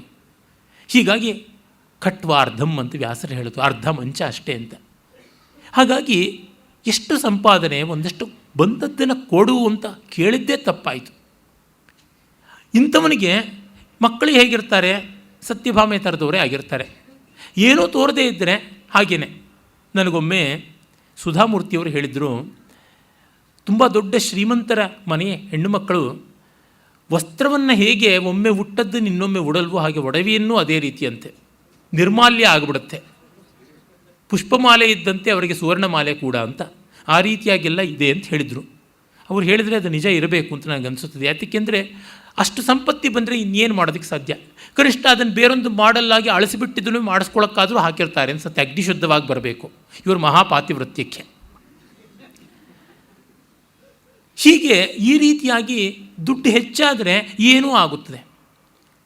ಸತ್ರಾಜಿತನ ಮಗಳು ಸತ್ಯಭಾಮೆ 7 ವಾರಗಳಿಗೂ ಒಡವೆ ಮಾಡಿಸ್ಕೋತಾಳೆ, ಎಲ್ಲ ಪಕ್ಷಿಗಳಿಗೂ ಮಾಡಿಸ್ಕೊಳ್ತಾಳೆ, ಪ್ರಭವ ವಿಭವಾದಿ 6 ಸಂವತ್ಸರಗಳಿಗೂ ಮಾಡಿಸ್ಕೊಳ್ತಾಳೆ. ಇಲ್ಲದೇ ಕಲ್ಪ ಕಾಲದ ಪರ್ಯಂತವೂ ಬೇಕಾದರೆ ಒಂದೊಂದು ದಿವಸಕ್ಕೆ ಒಂದೊಂದು ಒಡವೆ ಅಂತ ಮಾಡಿಸ್ಕೊಳ್ತಾಳೆ. ಆತ್ಮಶಕ್ತಿ ಬೆಳೆಸ್ಕೊಳ್ಳದೇ ಇದ್ದವರು ಈ ರೀತಿಯಾದದ್ದನ್ನು ತಾನೇ ಮಾಡಿಕೊಳ್ತಕ್ಕಂಥದ್ದು. ಇನ್ನು ಸತ್ರಾಜಿತನ ತಮ್ಮ ಪ್ರಸೇನ, ಅವನೇನು ಮಾಡೋದು? ದುಡ್ಡು ಹೆಚ್ಚಾಗಿ ದುಡಿಮೆ ಕಡಿಮೆ ಆದಂಥವರು, ಅದರೊಳಗೂ ಮನೆಯಲ್ಲಿ ಒಬ್ಬ ಚೆನ್ನಾಗಿ ದುಡಿದ್ರೆ ಅವನು ದುಡಿಮೆ ಮೇಲೆ ಬದುಕತಕ್ಕಂಥ ಯಾರು ಇರ್ತಾರಲ್ಲ ಪರೋಪಜೀವಿಗಳು, ಪ್ಯಾರಾಸೈಟ್ಸು, ಆ ರೀತಿಯಾದವನು. ಇವತ್ತು ಬೇಟೆಗೆ ಹೋಗು, ಇನ್ನೊಂದು ದಿವಸ ಇನ್ನೊಂದು ಪಾರ್ಟಿ ಮಾಡೋ, ಮತ್ತೊಂದು ಜಲಸ ಮಾಡೋ, ಹಾಗಾಗಿ ದಿವಸ ಒಂದು ಬೇಟೆ ಒಂದು ಬೇಟ ಈ ಥರದ್ದೇ ಇದ್ದದ್ದು. ಪ್ರಸೇನ ಹಾಗೆ ಹೋದ. ಹೋಗುವಾಗ ಪ್ರದರ್ಶನ ಮಾಡಬೇಕು ಅಂತ ನಮಗೆಲ್ಲ ಗೊತ್ತಿದೆಯಲ್ವ. ಈಚೆಗೆ ಹಲವು ವರ್ಷಗಳ ಕೆಳಗೆ ನಮ್ಮ ಮಾಜಿ ಮುಖ್ಯಮಂತ್ರಿಗಳು, ಮಾಜಿ ಪ್ರಧಾನಮಂತ್ರಿಗಳ ಕುಟುಂಬದ ಒಂದು ತುಂಡು ಹೈಗ್ರೌಂಡ್ ಪೊಲೀಸ್ ಸ್ಟೇಷನ್ನಲ್ಲಿ ಸಿಕ್ಕಾಕ್ಕೊಂಡಿದ್ದು 2 ಕೋಟಿ ರೂಪಾಯಿನ ವಾಹನದಲ್ಲಿ ಬಂದದ್ದು ಅಂತ ನಮಗೆ ಗೊತ್ತಾಗುತ್ತದೆ. ನಿಖಿಲ ಲೋಕವ್ಯಾಪ್ತವಾಯಿತು ಆ ಸುದ್ದಿ, ನಿಖಿಲ ಗೌಡರ ಸುದ್ದಿ. ಅಲ್ಲಿ ಯಾವುದೋ ಹೋಟೆಲ್ಗೆ ಯಾವುದೋ 2.5 ಗಂಟೆ ರಾತ್ರಿಯಲ್ಲಿ ಹೋಗ್ಬಿಟ್ಟು ಕಬಾಬೋ, ಚಿಕನ್ನೋ, ಚಿಲ್ಲಿ ಚಿಕನ್ನೋ, ಜಿಂಜರ್ ಚಿಕನ್ನೋ, ಸ್ಪ್ರಿಂಗ್ ಚಿಕನ್ನೋ ಬೇಕು ಅಂತ ಆರ್ಡರ್ ಮಾಡಿ ಅದು ಸಿಗದೇ ಇದ್ದಾಗ ಅದಕ್ಕೆ ರೋಷಾಕ್ರಾಂತನಾಗಿ ಅಲ್ಲಿದ್ದ ಬಟ್ಲರ್ಗಳನ್ನ ಹಿಟ್ಲರ್ಗಳ ಥರ ಕೋಲಾಹಲ ಮಾಡಿದಾಗ ಅದು ಪೊಲೀಸ್ ಸುದ್ದಿ ಆದದ್ದು. ಆಗ ಎಕ್ಸಿಬಿಷನಿಸಮ್ಮು, ಮೀಸಿಯೂ ಮೊಳೆದೇ ಇದ್ದಾಗ ದೇಶವನ್ನೇ ಕೊಳ್ಳಬಲ್ಲಂಥ ವಾಹನಗಳಲ್ಲಿ ಓಡಾಡ್ತಕ್ಕಂಥದ್ದು. ಹಾಗೆ ಪ್ರಸೇನ ಆ ಸ್ಯಮಂತಕಮಣಿಯನ್ನು ಕೊರಳಲ್ಲಿ ತಗಲಾಕ್ಕೊಂಡು ಹೋದವನು ಬೇಟೆಯಲ್ಲಿ ಪೌರುಷ ಎಲ್ಲಿದೆ? ಸಿಂಹದ ಕೈನಲ್ಲಿ ಸಿಕ್ಕು ಸತ್ತ. ಹೀಗೆ ಆ ಸಿಂಹದಿಂದ ಜಾಂಬವಂತನಿಗೆ ಆ ಮಣಿ ಬಂದದ್ದು ಕಥೆ ಗೊತ್ತೇ ಇದೆ. ಅನಿಷ್ಟಕ್ಕೆಲ್ಲ ಶನಿಶ್ಚರ ಗುರಿ ಅಂತ ಕೃಷ್ಣನ ಮೇಲೆ ಅಪವಾದ ಬಂತು. ಆವತ್ತು ನೀನು ಕೇಳಿದ್ಯಲ್ಲ ಸೆಮಂತಕ ಮಣಿ ಲೋಕಹಿತವಾಗಿ ನೀನೇ ಕದ್ದಿರಬೇಕು ಅಂತ. ನಿಮ್ಮ ಸೀರೆ ಚೆನ್ನಾಗಿದೆ ಅಂತಂದರೆ ಇನ್ಯಾವತ್ತೂ ಅದಕ್ಕೆ ಬೆಂಕಿ ಬಿದ್ದರೆ ಅಥವಾ ಅದ್ರ ಬಣ್ಣ ಮಾಸಿದ್ರೆ ನೀವು ಕಣ್ಣು ಹಾಕಿದ್ರಿಂದ ಅಂತಂದರೆ ಏನು ಮಾಡೋದು? ಈ ರೀತಿಯಾದಂಥ ಸಮಸ್ಯೆ.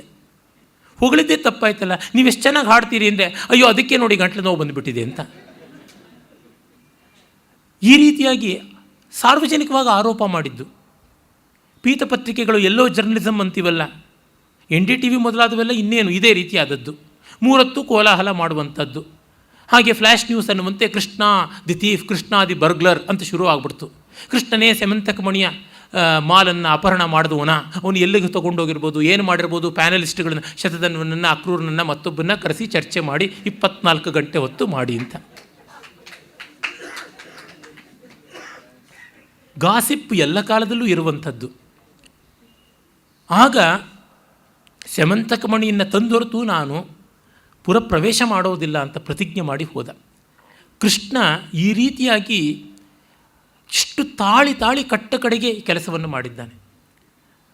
ಮತ್ತು ಅವನ ತಾಳ್ಮೆ ಎಷ್ಟು ಪರೀಕ್ಷೆಗೆ ಒಳಗಾಗಿರಬೇಕು ಅಂತ ನಮಗೆ ಗೊತ್ತಾಗುತ್ತದೆ.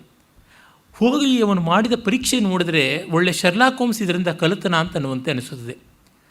ಅವನು ಪ್ರಸೇನನ ರಥದ ಜಾಡನ್ನೇ ಹಿಡಿದು ಹೋಗಿ ಅಲ್ಲಿ ಕಾಡಿಗೆ ಹೋದರೆ ಪ್ರಸೇನನ ರಥ ಅಲ್ಲಿ ಅನಾಥವಾಗಿ ಬಿದ್ದದ್ದು, ಅವನ ಶವ ಅಲ್ಲಿ ಇದ್ದದ್ದು.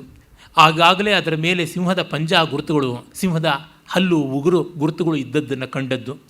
ಮತ್ತು ಅಲ್ಲಿಂದ ಮುಂದೆ ಸಿಂಹದ ಹೆಜ್ಜೆ ಕಂಡು ಬಂದದ್ದು, ಸೆಮಂತಕ ಮಣಿ ಕಾಣದೆ ಹೋದದ್ದು. ಆ ಸಿಂಹದ ಹೆಜ್ಜೆಯನ್ನೇ ಹಿಡ್ಕೊಂಡು ಬಂದರೆ ಮುಂದೆ ಅನತಿ ದೂರದಲ್ಲೇ ಅದು ಸತ್ತಿ ಬಿದ್ದದ್ದು. ಅಲ್ಲಿ ಭಲ್ಲೂಕದ ರೋಮಗಳು, ಭಲ್ಲೂಕದ ಉಗುರುಗಳು, ಸಿಂಹದ ಉಗುರಿಗೂ ಕರಡಿ ಉಗುರುಗಳಿಗೂ ಅಜಗಜಾಂತರ ವ್ಯತ್ಯಾಸ, ಅದು ನೋಡಿದವ್ರಿಗೆ ಗೊತ್ತಾಗುತ್ತದೆ, ಅಜಗಜಾಂತರ ಅದು. ಆಮೇಲೆ ಅದನ್ನು ಆ ಒಂದು ಕರಡಿಯ ಹೆಜ್ಜೆಯನ್ನು ಹಿಡಿದು ಜಾಂಬವಂತನ ಗುಹೆಗೆ ಬಂದದ್ದು ಅಂತ ನೋಡಿದ್ರೆ ಎಷ್ಟು ಪರಿಶೀಲನೆ ಮಾಡಿದ್ದಾನೆ ಅಂತ ಗೊತ್ತಾಗುತ್ತದೆ. ದಿ ಆರ್ಟ್ ಆಫ್ ಡಿಟೆಕ್ಟಿವಿಟಿ ಎಷ್ಟು ಚೆನ್ನಾಗಿರ್ತಕ್ಕಂಥದ್ದು. ಹೋಗಿ ಜಾಂಬವಂತನ ಜೊತೆಗೆ ಯುದ್ಧ ಮಾಡಿ ಮಣಿನ ತೆಗೆದುಕೊಂಡು ಬಂದದ್ದು. ಆ ಮಣಿ ಇವನಿಗೆ ದಕ್ಕಿದ್ದ ಕಾರಣ ಆ ಕನ್ಯಾಮಣಿಯೂ ಬಂತು. ಬೈ 1 ಟೇಕ್ 1 ಅಂತಿದೆಯಲ್ಲ, ಆ ತರಹ ಆಯಿತು. ಅವನೇನು ಬಯಸಿದ್ದ ಪಾಪ. ಜಾಂಬವಂತನ ಕ್ಯಾಲ್ಕುಲೇಷನ್ ಏನಿತ್ತು, ಈ ಕನ್ಯಾಮಣಿಯನ್ನು ರವಾನೆ ಮಾಡೋದಕ್ಕೆ ಈ ಮಣಿಯೇ ಸಾಧ್ಯ, ಇನ್ಯಾವುದೂ ಆಗೋಲ್ಲ ಅಂತಿತ್ತೋ ಏನೋ ಗೊತ್ತಿಲ್ಲ. ಅಂಥ ಜಾಂಬವತಿ ಹೊಟ್ಟೆಯಲ್ಲಿ ಹುಟ್ಟಿದ್ದು ಯಾರು? ಇಡೀ ಯಾದವ ಕುಲವೇ ನಾಶವಾಗೋದಕ್ಕೆ ಕಾರಣವಾದ ಸಾಂಬ. ಸಾಂಬನ ಕುಖ್ಯಾತಿಯಂತೂ ಲೋಕವಿಖ್ಯಾತ. ಅಂದರೆ ಅವನು ತನ್ನ ವ್ಯಕ್ತಿತ್ವವನ್ನು, ಚಾರಿತ್ರ್ಯವನ್ನು, ಖಾಸಗಿತನವನ್ನು, ನೆಮ್ಮದಿಯನ್ನು ಹೆಜ್ಜೆ ಹೆಜ್ಜೆಗೂ ಹರಾಜಿಗಿಟ್ಟು ಲೋಕಕ್ಕೆ ಹಿತವನ್ನು ಕೊಡ್ತಾ ಬಂದ ಅನ್ನೋದನ್ನು ನೋಡಿದಾಗ ಅಳಬೇಕಿದ್ದರೆ ನಾವು ಯಾರಿಗೂ ಅಳಬೇಕಾಗಿಲ್ಲ, ಕೃಷ್ಣನಿಗೆ ಮಾತ್ರ ಅಳಬೇಕು, ಇನ್ಯಾರಿಗೂ ಅಳಬೇಕಾಗಿಲ್ಲ ಅನ್ನೋದು ಗೊತ್ತಾಗುತ್ತದೆ. ಆಮೇಲೆ ಸತ್ರಾಜಿತನಿಗೂ ಬುದ್ಧಿ ಬಂತು. ಮಣಿಯನ್ನು ತಂದು ಕೊಟ್ಟ. ಈಗ ನೀನೇ ಇಟ್ಕೊಂಡ. ಖಂಡಿತ ಬೇಡ, ಈಗ ನಾನು ಮಣಿ ಇಟ್ಕೊಂಡ್ರೆ ನಾನು ಇಟ್ಕೊಳ್ಳೋದಕ್ಕೇ ಹುಡುಕದೆ ಅನ್ನೋ ಅಪಖ್ಯಾತಿ ಬರುತ್ತೆ, ಬೇಡ ಅಂತಂದ. ಎಷ್ಟು ದೊಡ್ಡತನ, ಎಷ್ಟು ದೂರದೃಷ್ಟಿ. ಮತ್ತೆ ಕನ್ಯಾಮಣಿಯನ್ನು ಕೊಟ್ಟ. ಸತ್ಯಭಾಮೆ ಸೇಲೆ ಆಗದೆ ಇರತಕ್ಕಂಥ ಕಮಾಡಿಟಿ, ಅದು ಎಕ್ಸ್ಪೈರಿ ಡೇಟ್ ಮುಗಿದಂಥದ್ದು. ಅಂಥವಳನ್ನು ನಿಭಾಯಿಸಬೇಕಾಯಿತು. ಇದಷ್ಟು ಯಾದವ ಕುಲಕ್ಕೆ ನೆಮ್ಮದಿ ಆದೀತು ಅನ್ನೋದಕ್ಕೋಸ್ಕರವಾಗಿ ಅವನು ಮಾಡಿದ್ದು, ಐಕ್ಯವನ್ನು ಕಾಪಾಡಬೇಕು ಅಂತಲೇ ಮಾಡಿದ್ದು. ಕೃಷ್ಣನ ಒಂದೊಂದು ಮದುವೆಯೂ ಹಾಗೆ ಕಾಣಿಸುತ್ತದೆ. ಅಸಕ್ತ ಸುಖಮನ್ವಭೂತ್. ಹೀಗೆ ಅವನ ಒಂದೊಂದು ವಿವಾಹದಲ್ಲಿಯೂ ತನ್ನ ಜನಕ್ಕೆ ಉತ್ತರೋತ್ತರವಾಗಿ ಆರ್ಯಾವರ್ತದಲ್ಲಿ ಧರ್ಮ ಸಾಮ್ರಾಜ್ಯ ಸ್ಥಾಪನೆಗೆ ಬೇಕಾದ ಜನಬಲ ಸಿಗಲಿ, ಜಾಗತಿಕ ಬಲ ಒದಗಲಿ ಅನ್ನುವುದಾಗಿದ್ದಿರಬೇಕು. ಆ ಥರ ಎಲ್ಲ ಮಾಡ್ತಾ ಹೋದ. ಮುಂದಿನ ಮಜಲಾಗಿ ನಾವು ಇಷ್ಟು ಮನೆಯನ್ನು ಅಚ್ಚುಕಟ್ಟು ಮಾಡಿಕೊಳ್ತಾ ಇದ್ದಾಗಲೇ ಪಾಂಡವರು ವಾರಣಾವತದಲ್ಲಿ ದಗ್ಧರಾಗಿದ್ದಾರೆ ಎನ್ನುವ ಸುದ್ದಿ ಬಂದದ್ದು. ಮತ್ತೆ ಅಲ್ಲಿಗೆ ಹೋಗುವಂತೆ ಆಗುತ್ತದೆ. ಅಂದರೆ ನೋಡಿ, ಎಷ್ಟು ಬಾರಿ ಅವನಿಗೆ ಸಂಕಟಗಳು ಬರುತ್ತವೆ, ಪರೀಕ್ಷೆಗಳು ಒದಗುತ್ತವೆ. ಅವನಂದುಕೊಂಡಿದ್ದ ಪಾಂಡವರು ತನಗೆ ಒದಗಿ ಬರತಕ್ಕಂಥ ಆಯುಧವಾಗ್ತಾರೆ, ತಾನು ಮಾಡಲಿರುವ ಮಹಾಧರ್ಮಯುದ್ಧಕ್ಕೆ ಸಮರ್ಥವಾದ ಆಯುಧಗಳಾಗಿ, ಸಾಧನಗಳಾಗಿ ಅವರು ಸಿಗ್ತಾರೆ ಅಂತ. ಆದರೆ ನಚ್ಚಿಕೊಂಡ ಎಮ್ಮೆಯ ಕೋಣವನ್ನು ಈತು ಅನ್ನುವಂಥ ಗಾದೆಯಂತೆ ಪಾಂಡವರೇ ಇಲ್ಲವಾಗ್ಬಿಟ್ರು ಅಂದರೆ ಎಲ್ಲಿ? ಅವನು ಪಾಂಡವರನ್ನು ಹೋಗಿ ನೋಡಿ ಬಂದು ಮಾತಾಡಿಸುವ ಅವಕಾಶವೂ ಸಿಗಲಿಲ್ಲ. ನೋಡಿ, ಅವನು ಕಂಸನನ್ನು ಕೊಂದಾಗಲಿಂದ ಮೊದಲುಗೊಂಡು ಪ್ರತಿ ದಿನವೂ ಪ್ರತಿ ಕ್ಷಣವೂ ಅಂತರ್ಯುದ್ಧ ಬಹಿರ್ಯುದ್ಧ, ಪ್ರವಾಸ ಪ್ರಯಾಸ ತರಬೇತಿ ಶಿಕ್ಷಣ ವಾಣಿಜ್ಯ ವ್ಯಾಪಾರ ಇತ್ಯಾದಿ ಅನುಕ್ಷಣವೂ ಅದರೊಳಗೆ ಕಳೆದಿದ್ದಾನೆ. ಅವನ ನರಗಳನ್ನು ಯಾವ ಕಬ್ಬಿಣದಿಂದ ಯಾವ ವಜ್ರದಿಂದ ನಿರ್ಮಾಣ ಮಾಡಿದರು. How strong his nerves var ಅಂತ ಅನಿಸುತ್ತೆ. ಹಾಗಿದ್ದಾಗ ಅವನಿಗೆ ಈ ಎಲ್ಲ ಒತ್ತಡಗಳ ನಡುವೆ ಗಂಗಾ ತೀರದ ಹಸ್ತಿನಾವತಿಯಲ್ಲಿ ನಡೀತಾ ಇದ್ದದ್ದು ಏನು ಅನ್ನೋದು ಗೊತ್ತಾದರೂ ಏನೂ ಮಾಡೋಕ್ಕಾಗದಿರೋ ಸ್ಥಿತಿ ಬಂದಿದ್ದಿರಬೇಕು. ಪಾಂಡವರು ವಾರಣಾವತಕ್ಕೆ ಬಲಾತ್ಕಾರವಾಗಿ ದೂಡಲ್ಪಟ್ಟಿದ್ದಾರೆ. ಯಾವುದೋ ಒಂದು ನಯ ಹೆಸರಿಗೆ ಅವರನ್ನು ಪ್ರವಾಸ ಕಳಿಸೋದು ಅಂತ ನೋಡಿದ್ರೆ ದೇಶ ಬಹಿಷ್ಕಾರವೇ. ಅವರು ಹಾಗೆ ಅಗ್ನಿಯಲ್ಲಿ ಅಸ್ತಂಗತರಾಗಿದ್ದಾರೆ. ಆಗ ಅವನಲ್ಲಿ ಹೋಗಿ ಪ್ರಾಯಶಃ ವಿದುರನ್ನ ಕಂಡು ಮಾತಾಡಿದ್ದ. ಆ ಮೂಲಕವಾಗಿ ಪಾಂಡವರು ಬದುಕಿದ್ದಾರೆ ಅಂತ ಗೊತ್ತಾಯಿತು. ಅವನ್ನ ಲೋಕಕ್ಕೆ ತಂದುಕೊಡೋದಕ್ಕೆ ಸ್ವಲ್ಪ ಅಲ್ಪದ ವೇದಿಕೆ ಆಗೋಲ್ಲ, ದೊಡ್ಡ ವೇದಿಕೆ ಆದೀತು ಅಂತ ಹೇಳಿಬಿಟ್ಟು ಪ್ರಾಯಶಃ ಅವನು ಕಾಂಪಿಲ್ಯ ನಗರಕ್ಕೆ ಬಂದು ತನ್ಮೂಲಕ ಮತ್ಸ್ಯಂತ್ರಾದಿಗಳ ನಿರ್ಮಾಣ ಮಾಡಿಸಿರಬೇಕು ಅಂತ ಮೊನ್ನೆ ಹೇಳಿದ್ನಲ್ಲ. ಹೀಗಾಗಿ ಅವನ ಬದುಕಿನಲ್ಲಿ ಬಂದ ಮತ್ತೊಂದು ಮಜಲು ಅಂತಂದರೆ ಪಾಂಡವ ಪ್ರತಿಷ್ಠಾಪನಾಚಾರ್ಯನಾಗಿ ಬಂದದ್ದು. ನೋಡಿ, ಎಷ್ಟು ಜನರ ಪರೀಕ್ಷೆ ಮಾಡಿದ. ಇವರು ತನಗೆ ಸಹಕಾರಿಗಳಾದಾರ, ಅವರ ಆಧಾರ, ಇವರ ಆಧಾರ ಅಂತ ನೋಡ್ತಾನೇ ಇದ್ದಾನೆ. ಒಳ್ಳೆಯ ಗುರು ತನ್ನ ವಿದ್ಯಾವಂಶವನ್ನು ಬೆಳೆಸೋದಕ್ಕೆ ಈ ಶಿಷ್ಯ ಆದಾನ ಆ ಶಿಷ್ಯ ಆದಾನ ಅಂತ ನೋಡ್ತಾನಲ್ಲ. ಹಾಗೆ ಪ್ರತಿಯೊಬ್ಬರನ್ನು ಪ್ರಯತ್ನ ಮಾಡ್ತಾನೆ. ಯಾರೋ ಒಬ್ಬರ ಆಧಾರು, ಇನ್ನು ಕೆಲವರು ಆಗದೆ ಹೋಗ್ಬೋದು. ಚಾತಕ ಒಂದೊಂದು ಮೋಡದ ಕಡೆಗೂ ನೋಡಿ ಬೇಡುತ್ತಂತೆ. ಕೆಲವು ಮಿಂಚತ್ವಷ್ಟೇ, ಕೆಲವು ಗುಡುಗತ್ವಷ್ಟೇ, ಕೆಲವು ಗಾಳಿಗೆ ಹಾರಿ ಹೋಗಿಬಿಡುತ್ತವೆ, ಕೆಲವು ಬೆಳ್ಳಗೆ ತೆಳ್ಳಗೆ ಏನೂ ಪ್ರಯೋಜನವಿಲ್ಲ ತಾರಮ್ಮಯ್ಯ ಅಂತ ಕೈಯಾಡಿಸ್ಬಿಡುತ್ತವೆ. ಎಲ್ಲೋ ಕೆಲವು ಮಳೆ ಮೋಡಗಳು ಧಾರಾಕಾರವಾಗಿ ಸುರಿಸುತ್ತವೆ. ಕೃಷ್ಣ ಆದರೆ ಚಾತಕದಂತೆ ಯಾಚನೆ ಮಾಡಿದ್ದಲ್ಲ. ಒಳ್ಳೆಯ ಶಿಲ್ಪಿ ತನ್ನ ಶಿಲ್ಪಕ್ಕೆ ಬೇಕಾಗಿರುವಂಥ ಶಿಲೆ ಯಾವುದು?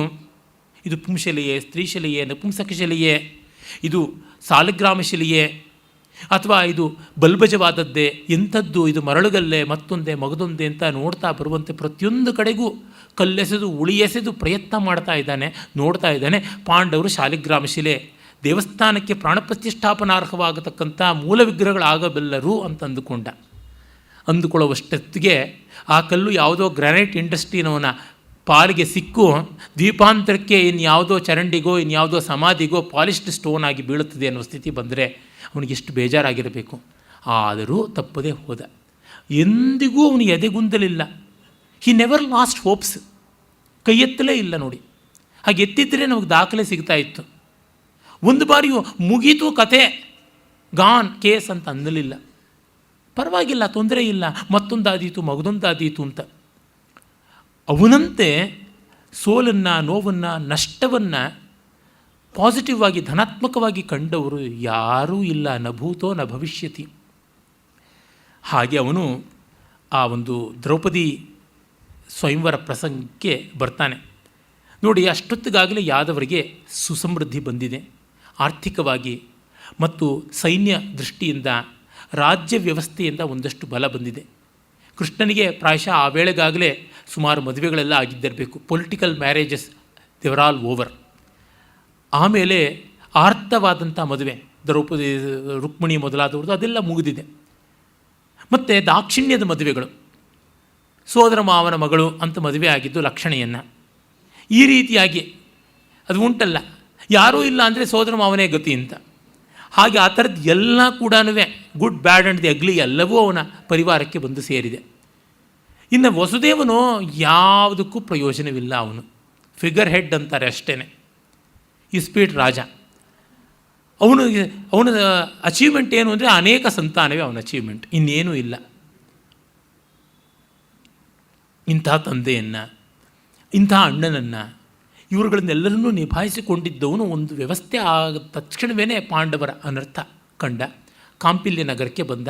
ಬರುವಾಗಲೇ ಪಾಂಡವರೇ ಇಲ್ಲಿ ವಿಜಯಿಗಳಾಗಿ ಬರ್ತಾರೆ ಅನ್ನೋ ನಿಶ್ಚಯದಿಂದ ಅವನು ಅವರನ್ನು ಸ್ವಾಗತಿಸೋಕ್ಕೆ ಬೇಕಾದ ಎಲ್ಲ ವ್ಯವಸ್ಥೆ ಮಾಡಿಕೊಂಡಿದ್ದಾನೆ. ನಮಗೆ ಮಹಾಭಾರತವನ್ನು ಓದುವಾಗ ರೀಡಿಂಗ್ ಇನ್ ಬಿಟ್ವೀನ್ ಲೈನ್ಸ್ ಮಾಡಿದರೆ ಗೊತ್ತಾಗುತ್ತದೆ. ದ್ರೌಪದಿಯನ್ನು ಅವರು ಗೆದ್ದು ಮದುವೆ ಆಗ್ತಾ ಇದ್ದಂತೆ ಕೃಷ್ಣ ಅವರಿಗೆ ದಾಸದಾಸಿಯರನ್ನು, ಆಯುಧಗಳನ್ನು, ರಥಗಳನ್ನು, ಅಲಂಕಾರಗಳನ್ನು, ಹಾರ, ಕೇಯೂರ, ಕುಂಡಲ, ಚೀನಾಂಬರಾದಿಗಳ ಎಲ್ಲವನ್ನೂ ಕೊಟ್ಟ ಅಂತ ಬರುತ್ತದೆ. ಅದೇನು ಮಾಯಾ ಮಂತ್ರ ಮಾಡಿ ಕೊಟ್ಟದ್ದೇ? ಅದನ್ನೆಲ್ಲ ಯಾಕೆ ತಂದಿದ್ದೋ? ಏನು ಅಂಗಡಿ ಇಟ್ಕೊಂಡಿದ್ನ ಸ್ವಯಂವರ ಮಂಟಪದಲ್ಲಿ?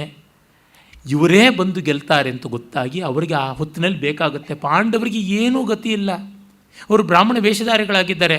ಜುಟ್ಟು ಗಿಟ್ಟು ಬೋಳಿಸ್ಕೊಂಡು ಮೀಸೆ ಟ್ರಿಮ್ ಮಾಡಿಕೊಂಡು ಲಕ್ಷಣವಾಗಿ ಒಂದು ಪಂಚೆ ಉಟ್ಕೊಳ್ಳೋಕ್ಕೂ ಗತಿಯಿಲ್ಲದ ಸ್ಥಿತಿನಲ್ಲಿದ್ದರು ಅವರು. ಅವರಿಗೆಲ್ಲವನ್ನೂ ಇವನೇ ಮಾಡಿಕೊಡಬೇಕಾಯಿತು. ಅಂದರೆ ಅವನು ಪ್ಲ್ಯಾನಿಂಗ್ ಅಂದರೆ ಆ ಥರ ಪ್ಲ್ಯಾನಿಂಗು. ಅವರು ವಿಜಯಿಗಳಾದರೂ ಒಂದು ಒಡನೆಯೇ ಅವರಿಗೆ ಬೇಕಾದ ರಕ್ಷಣೆಯನ್ನು, ಅವರಿಗೆ ಬೇಕಾದಂಥ ಅನುಕೂಲವನ್ನು ಎಲ್ಲ ಕಲ್ಪಿಸಬೇಕು. ಅಯ್ಯೋ ನಮ್ಮ ಅಳಿಯಂದರು ಭಿಕಾರಿಗಳಾಗಿದ್ದರು, ಅವರಿಗೆ ಮಾಂಗಲ್ಯ ಮೊದಲುಗೊಂಡು ನಾವೇ ತಂದು ಕೊಟ್ಟಿದ್ದು ಅಂತ ಅನ್ನೋದಿರಲಿ, ಅವರು ಉಟ್ಕೊಳ್ಳೋ ಬಟ್ಟೆನೂ ಕೂಡ ನಾನೇ ಕೊಟ್ಟಿದ್ದು ಅಂತ ರುಬದ ಎಂದು ಅಂದುಕೊಳ್ಳಬಾರ್ದು. ಏಕೆಂದರೆ ಏನೇ ಆಗಲಿ ಹೆಣ್ಣಿನ ಕಡೆಯವರು ಇವರೆಲ್ಲರಿಗೂ ನಾವು ಮಾಡಿದ್ದು ಅಂತ ಅನ್ನೋದು ಬಂದರೆ ಗಂಡಿನ ಕಡೆಯವರಿಗೆ ಮನಸ್ಸು ಹುಳ್ಳಗಾಗುತ್ತದೆ. ಹೀಗಾಗಿ ತನ್ನ ಸೋದರತ್ತೆ ಮಕ್ಕಳಿಗೆ ಅವಮಾನ ಬೇಡ ಅನ್ನೋದನ್ನು ಇಟ್ಟುಕೊಂಡು ಎಲ್ಲ ತಯಾರು ಮಾಡಿಕೊಂಡು ಬಂದಿದ್ದ. ಪಾಂಡವರು ಒಬ್ಬ ರಾಜಕುಮಾರರು ಹೇಗೆ ಮದುವೆಗೆ ಒಳಗಾಗ್ತಾರೋ ಆ ರೀತಿಯಲ್ಲಿ ಆಗಬೇಕು ಅನ್ನುವುದು ಅವನ ದೃಷ್ಟಿ ಇತ್ತು ಅಂತ ನಮಗೆ ಗೊತ್ತಾಗುತ್ತದೆ. ಎಂಥ ದೂರಾಲೋಚನೆ! ಇಷ್ಟನ್ನೆಲ್ಲ ಅವನು ದ್ವಾರಕೆಯಿಂದ ಸಾಗಿಸಿಕೊಂಡು ಬರಬೇಕಂದ್ರೆ ಎಷ್ಟು ಪ್ಲ್ಯಾನ್ ಮಾಡಿರಬೇಕು. ಹಾಗೆ ಸಾಗಿಸಿಕೊಂಡು ಬರುವಾಗ ಪ್ರಾಯಶಃ ಅವನು ಜಲಮಾರ್ಗವನ್ನು ಹಿಡಿದಿದ್ದಿರಬೇಕು. ಸರಸ್ವತಿ ಮೊದಲಾದ ನದಿ ಮಾರ್ಗವನ್ನು ಹಿಡಿದು ಆ ಬಳಿಕ ಸರಸ್ವತಿಯ ಉಪನದಿಯಾಗಿ ಒಂದಷ್ಟು ಇದ್ದಂಥ ಯಮುನಾ ನದಿ, ಆ ಯಮುನಾ ನದಿಯಿಂದ ಅವನು ಮತ್ತೆ ಗಂಗಾ ತೀರಕ್ಕೆ ಬಂದಿದ್ದಿರಬೇಕು ಅಂತ ಅನಿಸುತ್ತದೆ. ಅಂದರೆ ನೆಲದ ಮಾರ್ಗ, ಸ್ಥಳ ಮಾರ್ಗ ಅಂತೀವಲ್ಲ, ರೋಡ್ ಅಲ್ಲ, ವಾಟರ್ ರೋಡ್ಸ್, ಅದು ಅವನಿಗಿದ್ದಿರಬೇಕು ಅಂತ ಅನಿಸುತ್ತೆ. ಅದನ್ನೆಲ್ಲ ಇಷ್ಟು ಚೆನ್ನಾಗಿ ಬಲ್ಲವನಾಗಿದ್ದ. ಅಷ್ಟು ಮಾತ್ರವಲ್ಲ, ಅವನು ಯಾದವ ರಾಜನಲ್ಲ. ಯಾದವರಿಗೆ ಒಂದು ಪ್ರತ್ಯೇಕವಾದ ಬೊಕ್ಕಸ ಇತ್ಯಾದಿಯಾಗಿದ್ದರೆ ಅದರ ಅಧೀನ, ಅದು ಕೃಷ್ಣನ ಅಧೀನದಲ್ಲಿದ್ದದ್ದಲ್ಲ. ಇಷ್ಟನ್ನೆಲ್ಲ ತೆಗೆದುಕೊಂಡು ಬರುವಾಗ ಎಷ್ಟು ಜನರಿಗೆ ಒಪ್ಪಿಗೆ ತೆಗೆದುಕೊಂಡಿದ್ದನು. ಅವರೆಲ್ಲರೂ ಅಪ್ರೂವಲ್ಲು, ಸಿಗ್ನೇಚರು, ಫೈಲ್ ಮೂವ್ ಆಗಬೇಕು ಅಂತಂದರೆ ಎಷ್ಟು ಕಷ್ಟ ಇದೆ, ಎಷ್ಟು ರೆಟ್ಟೇಪಿಸಮ್ ಇದೆ. ಅದೆಲ್ಲ ಮಾಡಿ ಒಪ್ಪಿಸಿ ತೆಗೆದುಕೊಂಡು ಬರಬೇಕು ಅಂದರೆ ಎಷ್ಟು ಮುತ್ಸದ್ದಿತನ ತೋರಿರಬೇಕು. ಯಾದವರಲ್ಲಿ ಸಾಕಷ್ಟು ಜನ ವಿರೋಧ ಮಾಡಿದರು. ಮುಂದೆ ಗೊತ್ತಾಗುತ್ತದೆ ಬಲರಾಮನಿಂದಲೇ ವಿರೋಧ ಆಗಿದೆ. ಪಾಂಡವರಿಗೂ ನಮಗೂ ಏನು ಸಂಬಂಧ? ಆಫ್ಟರ್ ಆಲ್ ಅವರು ನಮ್ಮ ಸೋದರತ್ತೆ ಮಕ್ಕಳು. ಶಿಶುಪಾಲನೂ ಅಷ್ಟೇ, ವಿಂದಾನುವಿಂದರು ಅಷ್ಟೇ. ನಾವು ಅವ್ರಿಗೆ ಏನು ಮಾಡ್ತೀವಿ, ಇವ್ರಿಗೆ ಯಾಕೆ ಮಾಡಬೇಕು ನಾವು? ಅಷ್ಟು ದೂರದೃಷ್ಟಿಯಿಂದ ಆರ್ಯಾವರ್ತದಲ್ಲಿ ಧರ್ಮ ಸ್ಥಾಪನೆ ಆಗಬೇಕು, ಜಗತ್ತು ಸುಖಿಯಾಗಿರಬೇಕು, ಶಾಂತಿಯಿಂದ ಇರಬೇಕು ಅನ್ನೋ ಕಲ್ಪನೆ ಅವರಿಗಿಲ್ಲ. ನಾವು ಅನುಕೂಲವಾಗಿದ್ದೀವೆಲ್ಲ ಸಾಕು, ಇನ್ಯಾರು ಏನಾದರೂ ಪರವಾಗಿಲ್ಲ ಅಂತ. ಅವ್ರಿಗೆ ಯಾಕೆ ನಮ್ಮ ಕಷ್ಟಾರ್ಜಿತ ಕೊಡೋಣ? ಇವ್ರದಿಂಥ ಕಷ್ಟಾರ್ಜಿತ ಕೃಷ್ಣಂದಲ್ವೇ ಕಷ್ಟಾರ್ಜಿತ? ತಾನು ಸಂಪಾದಿಸಿ ತನ್ನ ಆಸ್ತಿಯನ್ನು ತನ್ನ ಮನೆಯವರಿಗೆಲ್ಲ ಮಾಡಿದ ಮೇಲೆ ನಾವು ನಮ್ಮ ಆಸ್ತಿನ ತಂದುಕೊಳ್ಳೋದು ನೋಡಿ, ಎಲ್ಲರ ಮನೆಗಳಲ್ಲಿ ಆಗುತ್ತದೆ. ಒಬ್ಬ ತುಂಬ ತ್ಯಾಗಿಯಾಗಿ ತುಂಬ ಸಂಪಾದಿಸಿ ದೊಡ್ಡ ಮನೆ ಕಟ್ತಾನೆ ಅಂತಂದರೆ ಅವನ ಅಣ್ಣ ತಮ್ಮಂದರು, ಅಕ್ಕ ತಂಗಿ, ಕಿನ್ನಂತರ ಎಲ್ಲರೂ ಬಂದುಬಿಡ್ತಾರೆ. ನಮ್ಮ ರೂಮ್ಗಳಿಗೆ ಹೋಗ್ಬಿಡೋಣ ಅಂತಾರೆ. ಇವ್ರದ್ದೆಂತ ಅದು ರೂಮ್ ಇದ್ದದ್ದು?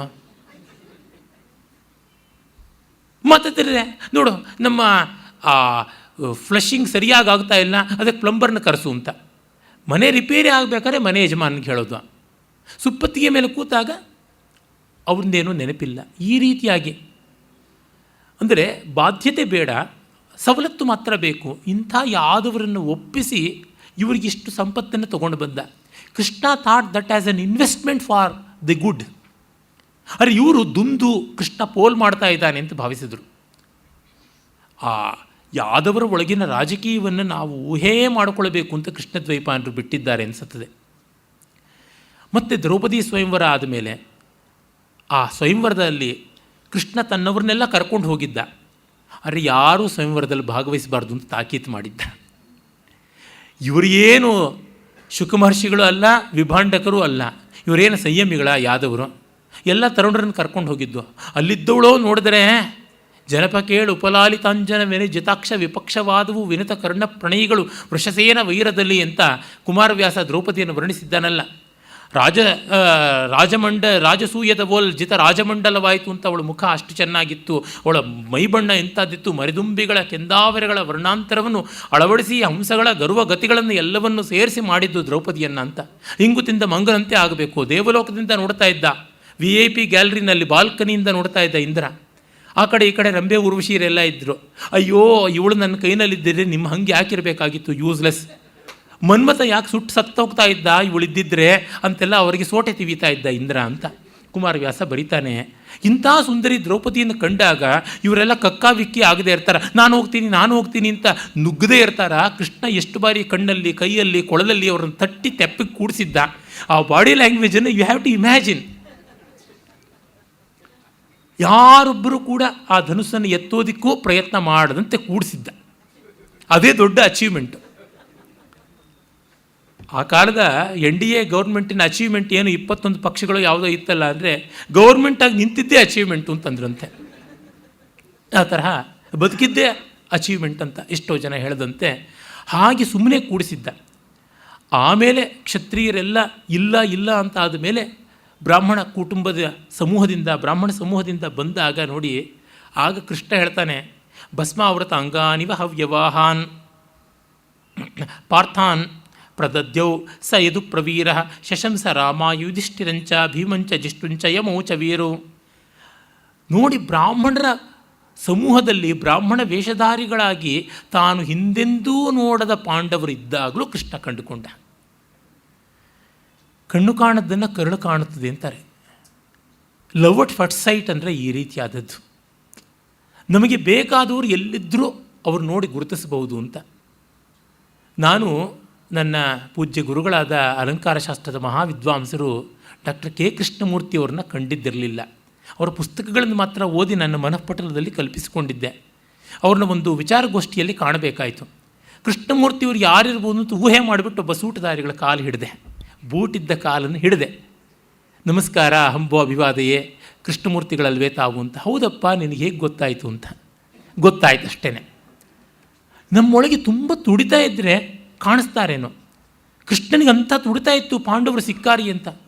ಶ್ರೀರಾಮಕೃಷ್ಣ ಪರಮಹಂಸರು ವಿವೇಕಾನಂದರನ್ನು ಮೊದಲಿಗೆ ನೋಡಿದಾಗ ಕಣ್ಣೀರಿಟ್ಟು ಅಪ್ಪಿಕೊಂಡು ಹಣ್ಣು ಹಂಪಲು ಸಕ್ಕರೆ ಬಾದಾಮಿ ಎಲ್ಲ ಬಾಯಿಗಿಟ್ಟು ಮಿಠಾಯಿ ನೀಡ್ತಾ, ದೇವರೇ, ನನ್ನ ಇಷ್ಟದೇವ, ನನ್ನ ಪ್ರೀತಿ, ನನ್ನ ಕಣ್ಣೇ, ನನ್ನ ಮಗುವೇ, ಇಷ್ಟು ದಿವಸ ಎಲ್ಲಿ ಮರೆಯಾಗಿದ್ದೆ, ನನಗಾಗಿ ನೀನು ಬರಬೇಕಾದವನು ಯಾಕೆ ತಡ ಮಾಡಿದೆ ಅಂತ ಹತ್ತು ಬಿಟ್ರಂತೆ. ಅಂದರೆ ಒಳ್ಳೆಯ ಶಿಷ್ಯ ಬರಬೇಕು ಅಂತ ಗುರುವಿಗೆ ಅಷ್ಟು ಬಯಕೆ ಇರ್ತದೆ. ಒಳ್ಳೆ ಕಡೆ ಸೇರಬೇಕು, ಒಳ್ಳೆ ಕಡೆ ನಮ್ಮ ವಿವೇಕ ನೆಲೆಯಾಗಬೇಕು ಅಂತ ಎಂಥವ್ರಿಗೂ ಇರುತ್ತದೆ. ಅದು ತಪ್ಪಲ್ಲ, ತುಂಬ ಶ್ಲಾಘ್ಯವಾದ ಭಾವ. ಹಾಗಾಗಿ ಕೃಷ್ಣ ಹೇಳ್ತಾನೆ. ಅದು ಮಾತ್ರವಲ್ಲ, ಬಲರಾಮ ಕೇಳ್ತಾನೆ, ಹೇಗೆ ಗೊತ್ತಾಯಿತು ನಿನಗೆ ಅಂತ. ಬೂದಿ ಮುಚ್ಚಿದ ಕೆಂಡದಂತೆ ಇದ್ದಾರೆ, ನೋಡು ನೋಡು, ಬೆಂಕಿಗಳಂತೆ ಹೊಳಿತಾ ಇದ್ದಾರೆ, ಇವರೇ ಧರ್ಮ, ಭೀಮ, ಅರ್ಜುನ ಮತ್ತು ನಕುಲ ಸಹದೇವರು ಅಂತಂದಾಗ, ಜನಾರ್ದನ ಪ್ರೀತಮನಾದ ದರ್ಶ, ಪ್ರೀತಿಯ ಮನಸ್ಸಿದ್ದ ಕಾರಣ ಕಂಡ ಅಂತ ಕವಿ ಹೇಳ್ತಾರೆ. ಆಮೇಲೆ ಬಲರಾಮ ಕೇಳ್ತಾನೆ, ಹೇಗೆ ಗೊತ್ತಾಯಿತು ನಿನಗೆ ಅಂತ. ಯೇಷ ಮತ್ತರ್ಷಭ ತುಲ್ಯಗಾಮಿ ಮಹತ್ತನು ಕರ್ಷತಿ ತಾಲ ಮಾತ್ರಂ ಯೇಷೋರ್ಜುನೋ ನಾತ್ರ ವಿಚಾರ್ಯಮಸ್ತಿ ಯದ್ಯಸ್ಮಿ ಸಂಕರ್ಷಣ ವಾಸುದೇವ. ತಾಳೆ ಮರದಷ್ಟು ಎತ್ತರವಾದ ಗಾತ್ರವಾದ ಬಿಲ್ಲನ್ನು ಬಗ್ಗಿಸಿ ಹೆದೆಯರಿಸ್ತಾ ಇದ್ದಾನಲ್ಲ ಇವನು, ಮತ್ತ ಜ್ವರದಗಾಮಿ, ಮತ್ತ ಋಷಭಗಾಮಿ, ಇವನೇ ಅರ್ಜುನ. ನೀನು ಬಲರಾಮ ಅನ್ನೋದೆಷ್ಟು ಸತ್ಯವೋ, ನಾನು ಕೃಷ್ಣ ಅನ್ನೋದೆಷ್ಟು ಸತ್ಯವೋ, ಇವನು ಅರ್ಜುನ ಅನ್ನೋದು ಅಷ್ಟೇ ಸತ್ಯ ಅಂತಾನೆ. ಅರ್ಜುನನನ್ನು ಇವನಷ್ಟು ಪ್ರೀತಿಸಿದ, ಲವ್ ಅಸ್ಟ್ ಫಸ್ಟ್ ಸೈಟ್. ಆದರೆ ಅರ್ಜುನ ಕೃಷ್ಣನನ್ನು ಈ ಮಟ್ಟಿಗೆ ಪ್ರೀತಿಸಲಿಲ್ಲವೋ ಏನೋ ಅನಿಸುತ್ತೆ. ಅದು ಹೇಗೆ ನಮಗೆ ಗೊತ್ತಾಗುತ್ತೆ? ಮಹಾಭಾರತವನ್ನು ಅಕ್ಷರಕ್ಷರ ಓದಿದ್ರೆ ಗೊತ್ತಾಗುತ್ತದೆ. ಮುಂದೆ ಖಾಂಡವ ದಹನ ಕಾಲದಲ್ಲಿ ಇಂದ್ರನ ಜೊತೆಗೆ ಯುದ್ಧ ಮಾಡಬೇಕಾಗುತ್ತದೆ. ಇಂದ್ರ ಸೋತು ಸೊಪ್ಪಾಗ್ತಾನೆ. ಆಗ ಇಂದ್ರ ವರವನ್ನು ಕೇಳಿಕೊಳ್ಳಿ ಅಂತ ಹೇಳ್ಬಿಟ್ಟು ಅಂತಾನೆ. ಹಾಗೆ ವರವನ್ನು ಕೇಳ್ಕೊಳ್ಬೇಕು ಅಂತಂದಾಗ ನೋಡಿ, ಅರ್ಜುನ ಏನು ಕೇಳ್ತಾನೆ, ಪಾರ್ಥಸ್ತು ವರಯಾಮಾಸ ಶಕ್ರಾದಸ್ತ್ರಾಣಿ ಸರ್ವಶಃ. ಇಂದ್ರ, ನೀನು ನನಗೆ ಇಂದ್ರಾಸ್ತ್ರವನ್ನು, ಪರ್ಜನ್ಯಾಸ್ತ್ರವನ್ನು, ವಾರಣಾಸ್ತ್ರವನ್ನು, ಮಣ್ಣು ಮಸಿ ದಟ್ ದಿಸ್ ಅಂಡ್ ಆಲ್ ಅದನ್ನೆಲ್ಲ ಕೊಡು ಅಂತ ಒಂದು ದೊಡ್ಡ ಲಿಸ್ಟ್ ಕೊಟ್ಬಿಡ್ತಾನೆ. ಎಲ್ಲ ವರವನ್ನು ಪಡ್ಕೋತಾನೆ. ಅರೆ, ಕೃಷ್ಣ ಕೇಳಿದ್ದು ಏನು? ಪ್ರೀತಿಂ ಪಾರ್ಥೇನ ಶಾಶ್ವತೀಂ. ಅರ್ಜುನನ ಜೊತೆ ಶಾಶ್ವತವಾದ ಪ್ರೀತಿ ಇರಲಿ, I want eternal love from Arjuna, ಅದನ್ನು ನೀನು ಕೊಡೋ ಅರ್ಜುನನ ತಂದೆ ಅಲ್ವಾ ಅಂತ ಕೇಳಿದ. ಅಲ್ರಿ, ಕೃಷ್ಣನಿಗೇನು ದರ್ದು? ಅವನು ಅರ್ಜುನನ ಪ್ರೀತಿ ಬಯಸ್ದ. ಇದೇ ಕೃಷ್ಣನ ದೌರ್ಬಲ್ಯ. ಕೃಷ್ಣನಲ್ಲಿ ಯಾವುದಾದ್ರೂ ದೌರ್ಬಲ್ಯವನ್ನು ಕಾಣೋದಿದ್ದರೆ ಇಡೀ ಮಹಾಭಾರತದ 1,00,000 ಶ್ಲೋಕವನ್ನು ಹಿಂದೆ ಮುಂದೆ ಮೇಲೆ ಕೆಳಗೆ ಒಂದರಿಯಾಡಿ ನೋಡಿದ್ರೆ his weakness is Arjuna, not is strength. ಈ ಪಾಪಿಗೆ ಗೀತೋಪದೇಶ ಮಾಡಿದ್ರೆ ಅದನ್ನೇ ಮರೆತು ಕೂತ್ಕೊಂಡ, ಹೊಟ್ಟೆಗೆ ಹಾಕ್ಕೊಂಡ, ಬಾಯಿ ಬಡ್ಕೊಂಡ. ಅಂದರೆ ಎಷ್ಟು ಪ್ರೀತಿಸ್ದ ಅರ್ಜುನನ್ನು. ಕೃಷ್ಣನನ್ನು ಅರ್ಜುನನೂ ಪ್ರೀತಿಸ್ದ, ಅರ್ಜುನನ ಮಟ್ಟದಲ್ಲಿ ಪ್ರೀತಿಸ್ದ ಅಷ್ಟೇ, ಕೃಷ್ಣನ ಮಟ್ಟ ಅಲ್ಲ.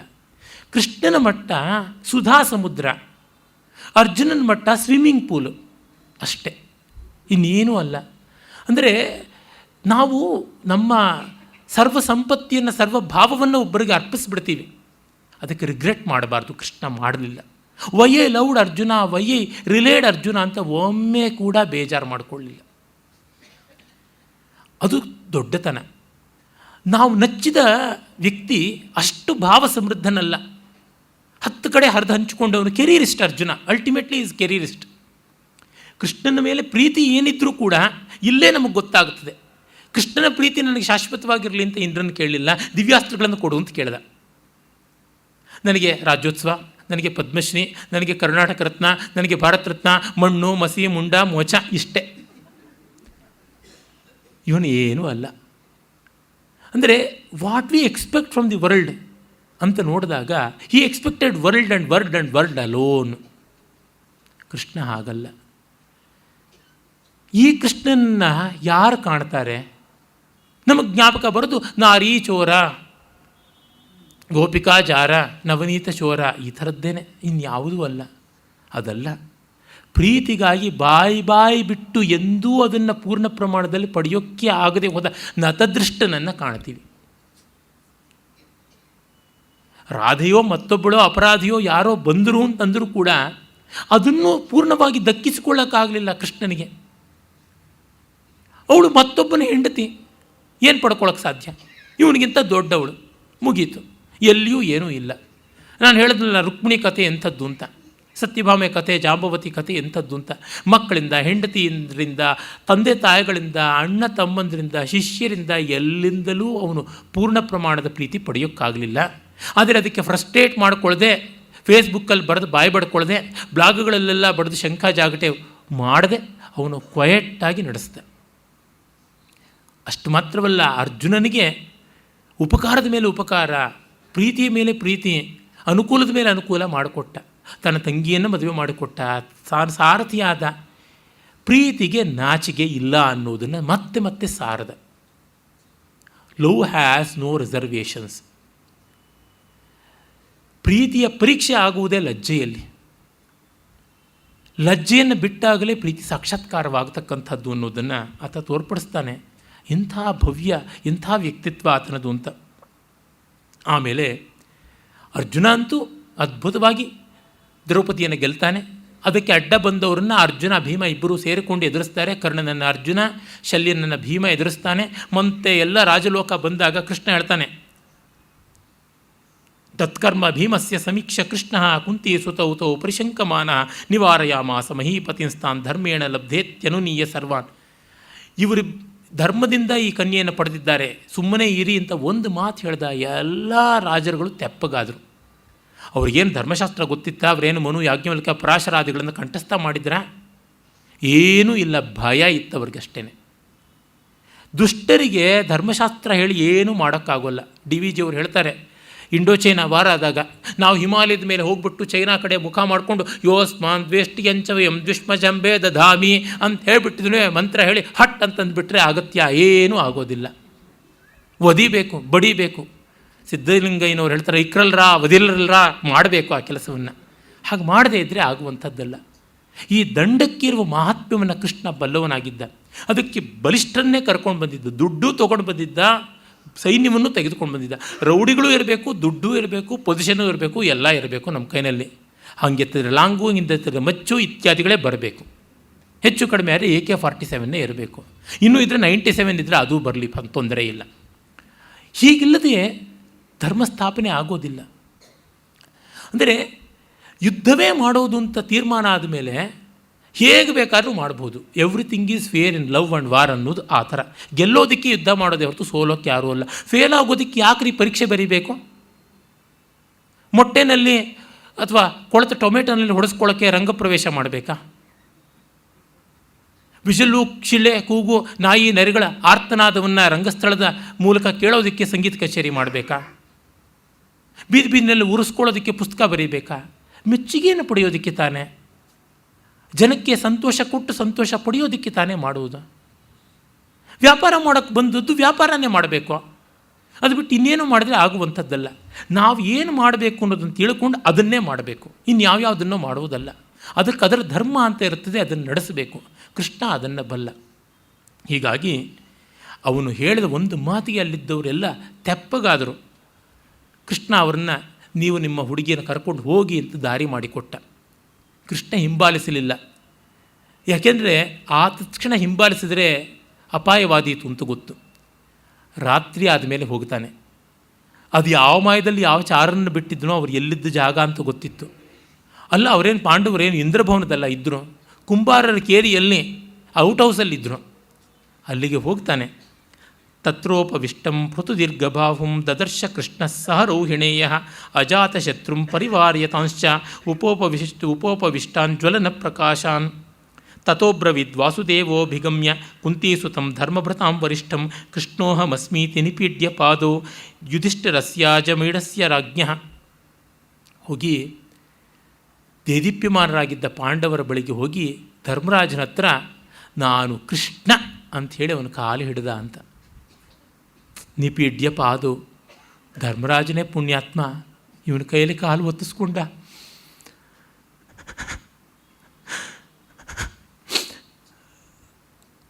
ಅದು ಎಷ್ಟು ದೊಡ್ಡತನ ಅವನದು ಅಂತಂದರೆ, ಸಾಧನೆಯ ದೃಷ್ಟಿಯಿಂದ ಅತ್ಯಂತ ಉತ್ತಮನಾದವನು. ವಯಸ್ಸೊಂದರಿಂದಲೇ ಧರ್ಮರಾಜ ದೊಡ್ಡವನು. ಆದರೆ ಎಟಿಕೇಟ್ ಮರ್ಯಾದೆಯನ್ನು ಬಿಡೋದಿಲ್ಲ. ಅವನು ಹೇಳ್ಕೊಂಡಿದ್ದೇನು ಕೃಷ್ಣ ಅಂತ ಅಷ್ಟೇ ಹೇಳ್ಕೊಂಡಿದ್ದ ಹೊರತು ಇಷ್ಟುದ್ದ ತನ್ನ ಬಿರುದು ಬಾವಲಿ ಹೇಳ್ಕೊಂಡನ, ಯಾವುದನ್ನು ಹೇಳ್ಕೊಳ್ಳಿಲ್ಲ. ತನ್ನ ಪರಿಚಯವನ್ನು ತಾನು ಮಾಡ್ಕೋತಾನೆ. ಹೆಸರು ಹೇಳಿಕೊಂಡು ಭೀಮನಿಗೆ ನಮಸ್ಕಾರ ಮಾಡ್ತಾನೆ. ಅರ್ಜುನನ ಸಮಾನ ವಯಸ್ಕನಾದ್ದರಿಂದ ಅರ್ಜುನನಿಗಿಂತ ಕೃಷ್ಣ 1 ತಿಂಗಳು 40 ದಿವಸದಷ್ಟೋ ದೊಡ್ಡವನು, ಆದರೂ ಸಮಾನ ವಯಸ್ಕ ಅಂತ ಅಪ್ಪಿಕೊಂಡ. ನಕುಲ ಸಹದೇವರಿಗೆ ಆಶೀರ್ವಾದ ಮಾಡಿದ. ಕುಂತಿಗೆ ನಮಸ್ಕಾರ ಮಾಡ್ತಾನೆ. ಸೋದರತ್ತೆಯ ಬಾಂಧವ್ಯವನ್ನು ಹೇಳ್ತಾನೆ. ಹಿಂದೆ ಕಂಡಿದ್ದೇ ಇಲ್ಲ, ಪರಸ್ಪರ ದರ್ಶನ ಇಲ್ಲ, ಅಂಥದ್ರೊಳಗೆ ಬಾಂಧವ್ಯವನ್ನು ಮರುಕಳಿಸಿಕೊಂಡು ಹೋಗ್ತಾನೆ. ಕುಮಾರವ್ಯಾಸ ಅಂತೂ ತುಂಬ ಚೆನ್ನಾಗಿ ಬರ್ತಾನೆ. ಕುಂತಿ ಪಾಂಡವರಿಗೆ ಕೈಗೆ ಕೈ ನಗೆ ಕೊಟ್ಟಳ ಕುಂತಿ ಅಂತ. ಅಪ್ಪ, ಇಷ್ಟು ವರ್ಷ ಈ 5 ನಾನು ಒಗ್ಗಟ್ಟಿನಲ್ಲಿ ಕಾಪಾಡೋದ್ರೊಳಗೆ ಹಣ್ಣುಗಾಯಿ ನೀರುಗಾಯಿ ಅದೇ ನಿನ್ನ ಕೈಗೆ ಬಿಟ್ಟಿದ್ದೀನಿ ಅಂತ. ನನಗೆ ಬಹಳ ಅನ್ನಿಸ್ತಾ ಇರುತ್ತೆ. 1-2 ಗಂಟೆ ಮುಂಚೆ ಅಪರಾಹ್ನದಲ್ಲಿ ಈ 5 ಕೃಷ್ಣೆಯನ್ನು ಕೊಟ್ಟು ಮದುವೆ ಮಾಡಿಸಿದ್ದಾಳೆ, 5 ಹಂಚಿಕೊಳ್ಳಿ ಅಂತ ಹೇಳಿ. ಈಗ ರಾತ್ರಿನಲ್ಲಿ 5 ಕೃಷ್ಣನ ಕೈಗೆ ಹಾಕಿ ಪಾಣಿಗ್ರಹಣ ಮಾಡಿಸಿದ್ದಾಳೆ. ಅಪರಾಹ್ನದಲ್ಲಿ ಕೃಷ್ಣೆಯ ಜೊತೆಗೆ ಪಾಣಿಗ್ರಹಣ, ರಾತ್ರಿಯಲ್ಲಿ ಕೃಷ್ಣನ ಜೊತೆಗೆ ಪಾಣಿಗ್ರಹಣ. ಈ ಮನೆಗೆ ಈ ಅಣ್ಣ ತಂಗಿ ಅದು ಹೇಗೆ ಬಂದು ಸೇರಿದ್ರೋ ಆ ಮನೆಯನ್ನೇ ಉದ್ಧಾರ ಮಾಡಿದ್ರು. ಎಷ್ಟು ವಾತ್ಸಲ್ಯ, ಪ್ರೀತಿ. ಕಾರಣ ಇಷ್ಟೇ, ಪಾಂಡವರಲ್ಲಿ ಒಂದಿಷ್ಟು ಯೋಗ್ಯತೆ ಇದೆ, ಮಿಕ್ಕವ್ರಿಗಿಂತ ಮೇಲು. ಗುಡ್ ಅಮಾಂಗ್ ಬ್ಯಾಡ್ ಲಾಟ್. ಅದನ್ನಿಟ್ಟುಕೊಂಡು ನಾವು ಬದುಕಬೇಕು. ಆ ಪ್ರಾಕ್ಟಿಕ್ಯಾಲಿಟಿ ಅವನಲ್ಲಿರುವಂತೆ ಇನ್ಯಾರಲ್ಲಿಯೂ ಇಲ್ಲ. ಪರ್ಫೆಕ್ಷನನ್ನು ನಾವು ಹುಡುಕೊಂಡು ಹೋದರೆ ಕಡೆಗೆ ಜೈಲಲ್ಲಿಯೇ ನಾವು ಕಾಣೋದು. ಮಹಾ ಮೇಧಾವಿಗಳೆಲ್ಲ ಕ್ರೂಕ್ಸೇ ಆಗಿಬಿಟ್ಟಿರ್ತಾರೆ, ಪರ್ವರ್ಟ್ಸೇ ಆಗಿಬಿಟ್ಟಿರ್ತಾರೆ ಎಷ್ಟೋ ಬಾರಿ. ಅತ್ಯಂತ ಪರಿಶುದ್ಧವಾದ ಧ್ವನಿಯನ್ನು ಕೇಳೋಕ್ಕೆ ಹೋದರೆ ಅದು ಮನುಷ್ಯನು ಕೇಳಲಾಗದೇ ಇರತಕ್ಕಂಥ ಟ್ಯೂನಿಂಗ್ ಫೋರ್ಕಿನ ಧ್ವನಿಯಾಗಿರುತ್ತೆ ಅಷ್ಟೇ. ಸಿಂಪಲ್ ಹಾರ್ಮಾನಿಕ್ ವೈಬ್ರೇಷನ್ ಅಲ್ಲೇ ಇರೋದು, ಇನ್ಯಾವುದೂ ಇಲ್ಲ. ಪರ್ಫೆಕ್ಟ್ ರುಚಿ ಅಂತಂದರೆ ಮನುಷ್ಯ ಮಾತ್ರ ತಿನ್ನೋಕ್ಕಾಗದೇ ಇರತಕ್ಕಂಥ ಯಾವುದೋ ಒಂದು ಐಡಿಯಲ್ ಲ್ಯಾಬಲ್ ತಯಾರಾಗಿರುತ್ತೆ. ಹೀಗೆ ಪರ್ಫೆಕ್ಷನನ್ನು ಹುಡುಕೊಂಡು ಹೋದರೆ ಜಗತ್ತಿನಲ್ಲಿಯೇ ಕಾಣೋಲ್ಲ. ಜಗತ್ತೇ ಅಪೂರ್ಣವಾದದ್ದರಿಂದ ಜಗತ್ತಲ್ಲಿ ಪರಿಪೂರ್ಣತೆ ಹೇಗೆ ಇದ್ದಿದ್ರೊಳಗೆ ನಾವು ಮಾಡಬೇಕು. ಸಾಧಕನ ಲಕ್ಷಣ, ಕಾರ್ಯಶೀಲನ ಲಕ್ಷಣ ಏನಿದೆ ಅದರಿಂದ ನಿರ್ಮಾಣ ಮಾಡ್ತಕ್ಕಂಥದ್ದು. ನನ್ನ ಆತ್ಮೀಯರೊಬ್ಬರು ಹೇಳ್ತಾ ಇದ್ದರು, ಒಳ್ಳೆ ಪದಾರ್ಥಗಳೆಲ್ಲ ಇದ್ದು ರುಚಿಯಾಗಿ ಅಡುಗೆ ಮಾಡೋದಲ್ಲಪ್ಪ ಮುಖ್ಯ, ಇರೋ ಪದಾರ್ಥದಲ್ಲಿ ರುಚಿಯಾಗಿ ಅಡುಗೆ ಮಾಡೋದು ಮುಖ್ಯ ಅಂತ. ಹಾಗಾಗಿ ಅಲೆಗಳು ನಿಂತ ಮೇಲೆ ಸಮುದ್ರದಲ್ಲಿ ನೆಮ್ಮದಿಯಾಗಿ ಸ್ನಾನ ಮಾಡ್ತೀನಿ ಅನ್ನೋನು ನಾರ್ತಾನೇ ಇರ್ತಾನೆ, ಏನೂ ಆಗೋದಿಲ್ಲ. ಅಲೆಗಳ ಮಧ್ಯದಲ್ಲೇ ಸ್ನಾನ, ಆ ಅಲೆಗಳ ಬಡದಾಟದಲ್ಲಿಯೇ ಮಾಡಿಕೊಳ್ಳಬೇಕು. ಕೃಷ್ಣ ಹಾಗೆ ಮಾಡ್ತಾನೆ. ಅವನು ಹೇಳ್ತಾನೆ, ಹೀಗೆ ಗೊತ್ತಾಯಿತು ನಿಮಗೆ ನಾವು ಪಾಂಡವರು ಅಂತ ಕೇಳಿದಾಗ ಅವನು ಹೇಳ್ತಾನೆ, ತಂವಿಕ್ರಮಂ ಪಾಂಡವೇಯ ನತೀತ್ಯ ಕೋನ್ಯಃ ಕರ್ತ ವಿದ್ಯತೆ ಮಾನುಷೇಶು. ಮನುಷ್ಯರಲ್ಲಿ ನಿಮಗಿಂತ ಮಿಗಿಲಾದ ಪರಾಕ್ರಮಗಳು ಯಾರಿರ್ತಾರೆ, ಅದನ್ನು ನೋಡಿದ್ರೆ ಗೊತ್ತಾಗೋಲ್ವಾ ಅಂತಾನೆ. ಇವನೇ ದೊಡ್ಡ ಅಚೀವರು. ಇವರ ಈ ಫಸ್ಟ್ ಅಚೀವ್ಮೆಂಟನ್ನು ಅಷ್ಟು ದೊಡ್ಡ ರೀತಿಯಲ್ಲಿ ಹೇಳ್ತಾನೆ. ಭದ್ರಂ ವಸ್ತು ವಿಹಿತಂ ಯದ್ಗುಹಾಯಾಂ ವಿವರ್ಧದ್ವಂ ಜ್ವಲನಾಯಿ ವೇಧಮಾನಾಃ ಮಾವೋ ವಿದ್ಯುಃ ಪಾರ್ಥಿವ ಕೇಚನೇಹ ಯಾಸ್ಯಾವಹೇ ಶಿಬಿರಾಯೈವ ತಾವತ್. ಹೃದಯ ಗುಹೆಯಿಂದ, ದಹರಾಕಾಶದಿಂದ, from the bottom of heart ಅಂತ, ಅಲ್ಲಿಂದ ನಿಮಗೆ ಒಳ್ಳೆಯದಾಗಲಿ ಅಂತ ಆಶೀರ್ವಾದ ಮಾಡ್ತಾ ಇದ್ದೀನಿ, ಹಾರೈಸ್ತಾ ಇದ್ದೀನಿ ಅಂತ. ಯದ್ಗುಹಾಯಾಂ ಭದ್ರಂ ವಸ್ತು ನಿಹಿತಂ, ಹೃದಯದೊಳಗೆ ಇರುವ ಭಾವನೆಯಿಂದ ಹೇಳ್ತಾ ಇದ್ದೀನಿ ನಿಮಗೆ ಒಳ್ಳೆಯದಾಗಲಿ ಅಂತ. ನೀವು ದೇದೀಪ್ಯಮಾನರಾಗಿ ಅಗ್ನಿಯಂತೆ ಊರ್ಧ್ವಮುಖವಾಗಿ ಇರಲಿ, ಅಧೋಮುಖವಾಗಿ ಬೇಡ. ನಿಮ್ಮ ವರ್ಧನ ಸಾಗ್ತಾನೆ ಇರಲಿ. ನಾವಿಲ್ಲಿಗೆ ಬಂದಿರೋದು ಯಾರಿಗೂ ಗೊತ್ತಾಗೋದು ಬೇಡ. ಮಾವೋ ವಿದ್ಯೋ ಪಾರ್ಥಿವ ಕೇಚನೆಯ, ನಾನು ಬಂದಿದ್ದು ನೀವು ಪಾಂಡವರು ಅಂತ ಯಾರಿಗೂ ಗೊತ್ತಾಗೋದು ಬೇಡ, ಮದುವೆ ದಿವಸವೇ ಗೊತ್ತಾಗಲಿ ಅಂತ ಹೇಳಿ ಯಾಸ್ಯಾವಹೇ ಶಿಬಿರ ಏವ ತಾವತ್. ಪಾಪ ಪಾಂಡವರು ಇಲ್ಲೇ ಇರಲಿ ಕೃಷ್ಣ ಅಂತ ಹೇಳ್ತಾ ಇದ್ದಾರೆ, ಇಲ್ಲಿದ್ದು ತೊಂದರೆ ಆಗೋದು ಬೇಡ ಅಂತ ಹೊರಡ್ತಾನೆ. ಅವನಿಗೆ ಗೊತ್ತು, ಈಗಷ್ಟೇ ದ್ರೌಪದಿ ಬಂದಿದ್ದಾಳೆ, ಇವರು ತಮ್ಮಲ್ಲಿ ತಾವಿಲ್ಲ, ತಾನು ಅವರಿಗೆ ಅವಕಾಶ ಬೇರೆ ಕೊಡಬೇಕು. ಎಷ್ಟೆಲ್ಲ ಇಂಗಿತಜ್ಞತೆ ಇದೆ. ಆಮೇಲೆ ಅವನು ಅವರಿಗೆ ಎಲ್ಲ ಐಶ್ವರ್ಯವನ್ನು ಕೊಡ್ತಾನೆ. ದೃಪದ 5 ಜನಕ್ಕೆ ಹೇಗೆ ಮದುವೆ ಮಾಡಿಕೊಡ್ಬೋದು ಅನ್ನುವಾಗ ಕೃಷ್ಣನ ಸನ್ನಿಧಿಯಲ್ಲಿಯೇ ವ್ಯಾಸರು ಬಂದು ಕುಂತಿ ಬಂದು ಮಾತಾಡಿದ್ದು ಅಂತಂದರೆ ಕೃಷ್ಣನ ವ್ಯಕ್ತಿ ಪ್ರಭಾವ ಏನೆಲ್ಲ ಮಾಡಿರಬೇಕು, ಸಾನ್ನಿಧ್ಯ ಪ್ರಭಾವ. ಇಲ್ಲಿ ನೋಡಿ ನನಗೆ ಬಹಳ ಬಾರಿ ಅನಿಸುತ್ತದೆ, the great two Krishna Dvaipayana Krishna Vasudeva ಇಬ್ಬರೂ ಸೇರಿದ ಸಂದರ್ಭಗಳು ಹಲವಿವೆ ಮಹಾಭಾರತದಲ್ಲಿ. ಆದರೆ ಏನು ಮಾತಾಡಿದ್ರು ಅಂತ ಎಲ್ಲಿಯೂ ಕಾಣಿಸೋಲ್ಲ. ಯಾಕೋ ವ್ಯಾಸರು ತುಂಬ ಪರ್ಸನಲ್ ಬರೀಬೇಕಾಗಿಲ್ಲ ಅಂತ ಅಂದುಕೊಂಡ್ಬಿಟ್ರೋ ಏನೋ. ವೇದವ್ಯಾಸರು ಮಹಾಭಾರತದಲ್ಲಿ ನಮಗಾಗಿ ಮುಂದಿನ ಕವಿಗಳಿಗೆ, ಲೇಖಕರಿಗೆ, ಕಲಾವಿದರಿಗೆ ಬಿಟ್ಟುಕೊಟ್ಟ ರಹಸ್ಯವಾದ ಭಾಗಗಳಲ್ಲಿ ಅದು ಒಂದು ಅನಿಸುತ್ತೆ. ಇಬ್ಬರು ಕೃಷ್ಣರು ಸೇರಿ ಏನು ಮಾತಾಡಿದ್ದಿರಬಹುದು ಅಂತ. ಇಬ್ಬರಿಗೂ ಇದ್ದದ್ದು ಲೋಕಹಿತವೇ, ಇನ್ನೇನೂ ಇಲ್ಲ. ಅದನ್ನು ಅವರು ಹೇಗೆ ಹಂಚಿಕೊಂಡಿದ್ದಿರ್ಬೋದು, ಪ್ರಾಯಶಃ ನೋಟದಲ್ಲಿಯೇ ವಿನಿಮಯ ಆಯಿತೋ ಏನೋ ವಿಚಾರಗಳದು ಅಂತ ಅನಿಸುತ್ತದೆ. ಮತ್ತೆ ಪಾಂಡವರನ್ನು ಕಟ್ಟಿಕೊಂಡು ಹಸ್ತಿನಾವತಿಗೆ ಹೋಗ್ತಾನೆ. ಇಲ್ಲಿ ಹೆಣ್ಣಾಯಿತು, ಮದುವೆ ಆಯಿತು, ಇನ್ನು ಮನೆ ಆಗಬೇಕಲ್ಲ, ಮದುವೆ ಮಾಡಿ ನೋಡು, ಮನೆ ಕಟ್ಟಿ ನೋಡಿ. ಪಾಂಡವರಿಗೆ ಮನೆ ಬೇಕು, ರಾಜ್ಯ ಭಾಗ ಬೇಕು. ಅದಕ್ಕಾಗಿ ಅವ್ರನ್ನ ಕಟ್ಟಿಕೊಂಡು ಹೋಗಿ ಭೀಷ್ಮಾದಿಗಳ ಎದುರುಗನ್ನಲ್ಲಿ ಭಾಗ ಮಾಡಿಸಿ ರಾಜ್ಯ ಕೊಡಬೇಕು. ಹಸ್ತಿನಾವತಿಯೇ ಬರಬೇಕಾಗಿತ್ತು. ಭೀಷ್ಮನ ನೀಚತನದಿಂದ ಬರಲಿಲ್ಲ, ಮೋಹದಿಂದ, ಧೃತರಾಷ್ಟ್ರನ ವ್ಯಾಮೋಹದಿಂದ, ದುರ್ಯೋಧನನ ಅಯೋಗ್ಯತನದಿಂದ, ಸ್ವಾರ್ಥದಿಂದ ಬರಲಿಲ್ಲ. ಕಾಡು ಸಿಕ್ತು. ಅರೆ ಕಾಡನ್ನೇ ಅವರು ನಂದನವನವಾಗಿ ಮಾಡಿಕೊಂಡ್ರು. ಅದನ್ನು ಮಾಡಿಕೊಳ್ಳುವಲ್ಲಿ ಕೃಷ್ಣನ ಪಾತ್ರ ತುಂಬ ದೊಡ್ಡದಿತ್ತು ಅಂತ ಮಹಾಭಾರತಕಾರರು ಹೇಳ್ತಾರೆ. ದ್ವಾರಕೆಯಿಂದ ಕರೆಸಿ ಕುಶಲ ಶಿಲ್ಪಿಗಳನ್ನು ಎಲ್ಲರನ್ನೂ ಪಾಂಡವರಿಗೆ ಸುವ್ಯವಸ್ಥೆಯನ್ನು ಮಾಡಿಕೊಟ್ಟ ಅಂತ. ಎಲ್ಲ ಮತ್ತೆ ಹೇಳ್ತಾರೆ ವಿಶ್ವಕರ್ಮ ಬಂದ ಮಾಡ್ದ ಕೃಷ್ಣನಾಜ್ಞೆಯಿಂದ ನಡೀತು ಅಂತ. ಯಾವ ವಿಶ್ವಕರ್ಮ ಬರೋದಕ್ಕೆ ಸಾಧ್ಯ? ಎಲ್ಲ ದುಡಿಯೋರು ಇರಬೇಕಲ್ಲ, ಎಲ್ಲವನ್ನ ನಿಂತು ಮಾಡಿಸ್ದ ಅಂತ. ಟಿ ವಿ ಮಹಾಭಾರತದಲ್ಲಿ ಈ ಸನ್ನಿವೇಶ ಒಂದು ಬರ್ತದೆ. ಕೃಷ್ಣ ಬಲರಾಮ ಮೊದಲಾದವರೆಲ್ಲ ಸೇರಿ ಗುದ್ದಲಿ ಪಿಕಾಸಿ ಹಿಡಿದು ಖಾಂಡವ ವನದ ನೆಲವನ್ನು ಹಸನು ಮಾಡಿ ರಾಜ್ಯ ಕಟ್ಟಿದ್ರು ಒಂದು ಸೀನ್ ತೋರಿಸ್ತಾರೆ. ತುಂಬ ಅರ್ಥಪೂರ್ಣವಾದದ್ದು ಅನಿಸುತ್ತೆ. ಆ ಮಟ್ಟಕ್ಕೆ ಕೃಷ್ಣ ದುಡ್ದವನಾದ ಅಂತ. ಮಣ್ಣು ಕಲ್ಲು ಹೊತ್ತು ಅಗದು ಮಾಡುವ ಕೆಲಸದಿಂದ ನಡೆಸಿದ್ದಿರಬೇಕು ಅಂತ ಅನಿಸುತ್ತದೆ. ವೆಲ್ ಪ್ಲ್ಯಾನ್ಡ್ ಸಿಟಿ ಅಂದರೆ ಅದಾಯಿತು. ಹಾಗೆ ಗೆದ್ದಲು ಕಟ್ಟಿದ ಹುತ್ತದಲ್ಲಿ ಹಾವು ಬಂದು ಸೇರಿಕೊಳ್ತು ಅಂತ ಪೃಥ್ವಿರಾಜ ಚೌಹಾಣನವರೆಗೆ ಆ ಕೃಷ್ಣ ಭಕ್ತಿಯ ಪರಂಪರೆಗೆ ಸೇರಿದ ಇಂದ್ರಪ್ರಸ್ಥ ಆಮೇಲೆ ಮಹಮ್ಮದ್ ಗೋರಿ ಪಾಲಿಗೆ ಬಂದು ಸೇರಿತು.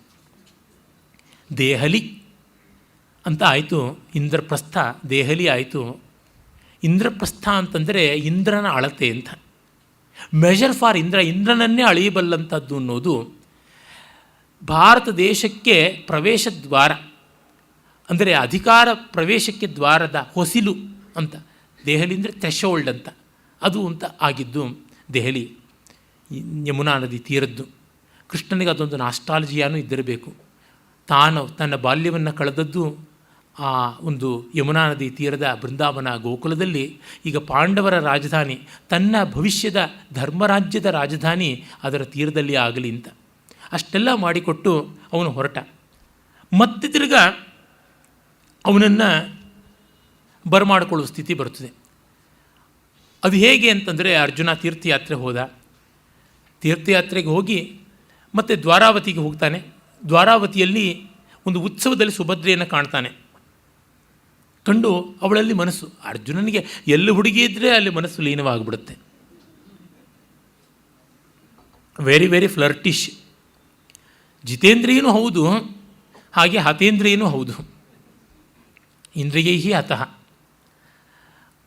ಅದು ಗೊತ್ತು ಕೃಷ್ಣನಿಗೆ. Arjuna had A weakness for women ಅಂತ ಗೊತ್ತು. ಆದರೆ ತೊಂದರೆ ಇಲ್ಲ, ತಾನು ಒಲಿದವನು ಹೇಗಿದ್ದರೂ ಅವನನ್ನು ಸಾವರಿಸ್ಕೊಂಡು ಬರಬೇಕು. ತಂಗಿ ಕಡೆಗೆ ಅವನ ಗಮನ ಹೋಗಿದ್ದು ನೋಡಿದ, ಸುಭದ್ರೆ ಕಡೆಗೆ. ತಂ ತಥಾ ಏಕಾಗ್ರ ಮನಸಂ ಕೃಷ್ಣ ಪಾರ್ಥಂ ಅಲಕ್ಷ್ಯತ್. ಅವನು ನೋಡಿ ಅರ್ಜುನ ಏನು ಮಾಡ್ತಾನೆ ಅನ್ನೋದನ್ನು ನೋಡ್ತಾ ಇದ್ದ. ಉತ್ಸವವನ್ನು ನೋಡ್ತಾ ಇಲ್ಲ, ಉತ್ಸವವನ್ನು ನೋಡೋ ಅರ್ಜುನನ್ನು ನೋಡ್ತಾ ಇದ್ದ. ಪರಿಶೀಲನೆ ಮಾಡಬೇಕು ಅಂದರೆ ಹಾಗೆ ನೋಡಿ. ಅಥಾ ಬ್ರವೀತ್ ಪುಷ್ಕರಾಕ್ಷ ಪ್ರಸನ್ನಿವ ಭರತ. ನಗುತ್ತಾ ಕೇಳ್ತಾನಂತೆ. ಆ ನಗು ಪ್ರಹಸನ್ನಿವ, ನಗುತ್ತಲೋ ಎಂಬಂತ ಏನೋ ನೋಡ್ತಾ ಇದೆಯಾ, ಹೇಗೆ ಅನಿಸ್ತಾ ಇದ್ದಾಳೆ, ಹೇಗಿದೆಯಮ್ಮ ಮಾಲು ಅಂತ ಕೇಳ್ತಾನೆ. ಅತಾಬ್ರವೀತ್ ಪುಷ್ಕರಾಕ್ಷ ಪ್ರಸನ್ನಿವ ಭಾರತ ವನೇಚರಸ್ಯ ಕಿಮಿದಂ ಕಾಮೇನ ಆಲೋಡ್ಯತೆ ಮನಃ. ಅಲ್ಲ, ತೀರ್ಥಯಾತ್ರೆಗೆ ಅಂತ ಸೆಮಿ ಸನ್ಯಾಸಿ ರೂಪದಲ್ಲಿ ಬಂದವನು ಏನು ಇಷ್ಟು ಬೈಕಿ ಅಂತ ನೋಡ್ತಾ ಇದೆಯಾ, ಏನಾಯ್ತಪ್ಪ? ಅರ್ಜುನ ಪ್ರಾಯಶಃ ನಾಚಿಕೊಂಡಿದ್ದಿರಬೇಕು, ಆಗಲೇ ಅವನು ಬಾಯಿ ಕಳ್ಕೊಂಡ ಅಂತ ನಮ್ಮ ದಕ್ಷಿಣ ಕನ್ನಡದ ಭಾಷೆಯಲ್ಲಿ ಕಣ್ಣು ಬಾಯಿ ಬಿಟ್ಟು ಜೊಲ್ಲು ಸುರಿಯೋದೊಂದು ಬಾಕಿ ನೋಡ್ತಾ ಇದ್ದ. ಮಮೇಶ ಭಗಿನಿ ಪಾರ್ಥ ಸಾ ರಣಸ್ಯ ಸಹೋದರ. ನನ್ನ ತಂಗಿನೆಪ್ಪ ಇವಳು, ಮಲತಂಗಿ ರೋಹಿಣಿಯ ಮಗಳು. ಇದಿತೇ ವರ್ತತೆ ಬುದ್ಧಿ ವಕ್ಷಾಮಿ ಪಿತರಂ ಸ್ವಯಂ. ನಿನ್ನ ಮನಸ್ಸು ಏನಾದರೂ ಇಲ್ಲಿದ್ದರೆ ನೀನು ಕಣ್ಣು ಹಾಕಿದರೆ ಅಪ್ಪನಿಗೆ ಹೇಳ್ತೀನಿ ಅಂತಾನೆ, ವ್ಯವಸ್ಥೆ ಮಾಡಿಕೊಡ್ತೀನಿ ಅಂತ. ನೋಡಿ, ನನ್ನ ತಂಗಿ ಮೇಲೆ ನೀನು ಕಣ್ಣಾಗ್ತಿ ಏನೋ ಬೇಕು ಫಾ, ಅದೆಲ್ಲ ಅಲ್ಲ. ಅಂದರೆ ನಿನಗೆ ಬೇಕಾ, ಅಪ್ಪನ ಹತ್ರ ಮಾತಾಡ್ತೀನಿ. ತಾನು ಪ್ರೀತಿಸಿದ ಮಗು ಯಾವ ಆಟದ ಸಾಮಾನು ಕೇಳಿದ್ರೆ ಅಂತ ತೆಕ್ಕೊಡ್ತೀನಿ ಅನ್ನೋ ಥರ ಇವನನ್ನಷ್ಟು ಜೀವಕ್ಕೆ ಜೀವವಾಗಿ ಪ್ರೀತಿಸ್ತಾನೆ. ಕೃತಮೇವತು ಕಲ್ಯಾಣಂ ಸರ್ವಂ ಮಮ ಭವೇದ್ಧ್ರುವಂ ಯದಿ ಸ್ಯಾನ್ ಮಮ ವಾರ್ಷ್ಣೇಯಿ ಮಹಿಷೀಯಂ ಸ್ವಸಾತವ. ಅಪ್ಪ, ಇವಳು ಹೆಂಡತಿ ಆದರೆ ಸಾಕು, ನನಗೆಲ್ಲ ಸಿಕ್ಬಿಡುತ್ತೆ, ಎಲ್ಲ ಸಾಧ್ಯವಾಗಿಬಿಡುತ್ತೆ, ನನಗೆ ಮಂಗಳ ಎಲ್ಲಕ್ಕಿಂತ ಆಗುತ್ತೆ, ಇನ್ನೇನೂ ಇಲ್ಲ. ಹಾಗಾಗಿ ಪ್ರಾಪ್ತೌತು ಕ ಉಪಾಯ ಸ್ಯಾತ್ ಪ್ರವೀಹಿ ಜನಾರ್ದನ. ಇವಳನ್ನು ಪಡ್ಕೊಳ್ಳೋ ಉಪಾಯ ಏನು ಹೇಳೋ ಅಂದರೆ ನೋಡಿ, ಅದರೊಳಗೆ ಗೊತ್ತಾಗ್ತಾ ಇದೆ. ಅಪ್ಪನ್ನ ಗಿಪ್ಪನ್ನ ಕೇಳಿ ಸುತ್ತು ಬಳಸಿ ಎಲ್ಲನೂ ನಿಶ್ಚಿತಾರ್ಥ ತಾಂಬೂಲ ಅವೆಲ್ಲ ತಡೆಯೋಕ್ಕಾಗೋದಿಲ್ಲ, ಈಗಲೇ ಆಗಬೇಕು ಅನ್ನೋ ಥರ ಸೂಚನೆ. ಆಗ ಕೃಷ್ಣನೇ ಗೊತ್ತು ಮಾಡಿಕೊಂಡ. ಸತ್ವಮರ್ಜುನ ಕಲ್ಯಾಣೀಂ ಪ್ರಸಖ್ಯ ಭಗಿನೀಂ ಮಮ ಹರ ಸ್ವಯಂವರೇ ಹ್ಯಸ್ಯಾಹ ಕೋವ ವೇದ ಚಿಕೀರ್ಷಿತಂ.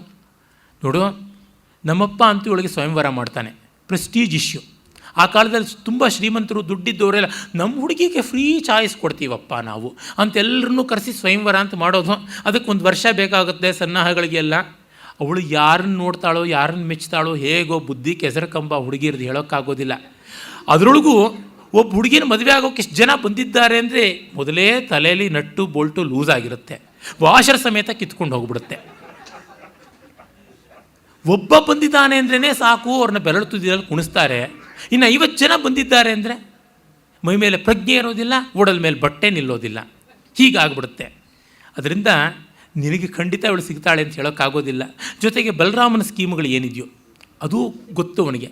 ಮುಂದೆ ನಮಗೆ ಕಥೆಗಳಲ್ಲಿ ತಿಳಿಯುತ್ತದಲ್ಲ, ಬಲರಾಮ ದುರ್ಯೋಧನ ಕಟ್ಟಬೇಕು ಅಂತಿದ್ದ ಅಂತ. ಯಾದವ ಕುಲದ ಐಕಮತ್ಯ, ಕೃಷ್ಣ ಕುಟುಂಬದ ಗಟ್ಟು ಮುಟ್ಟತನ ಒಡೆಯಬಾರ್ದು ಅಂತ ಬೇರೆ ಅವನಿಗೆ ದೃಷ್ಟಿ ಇತ್ತು.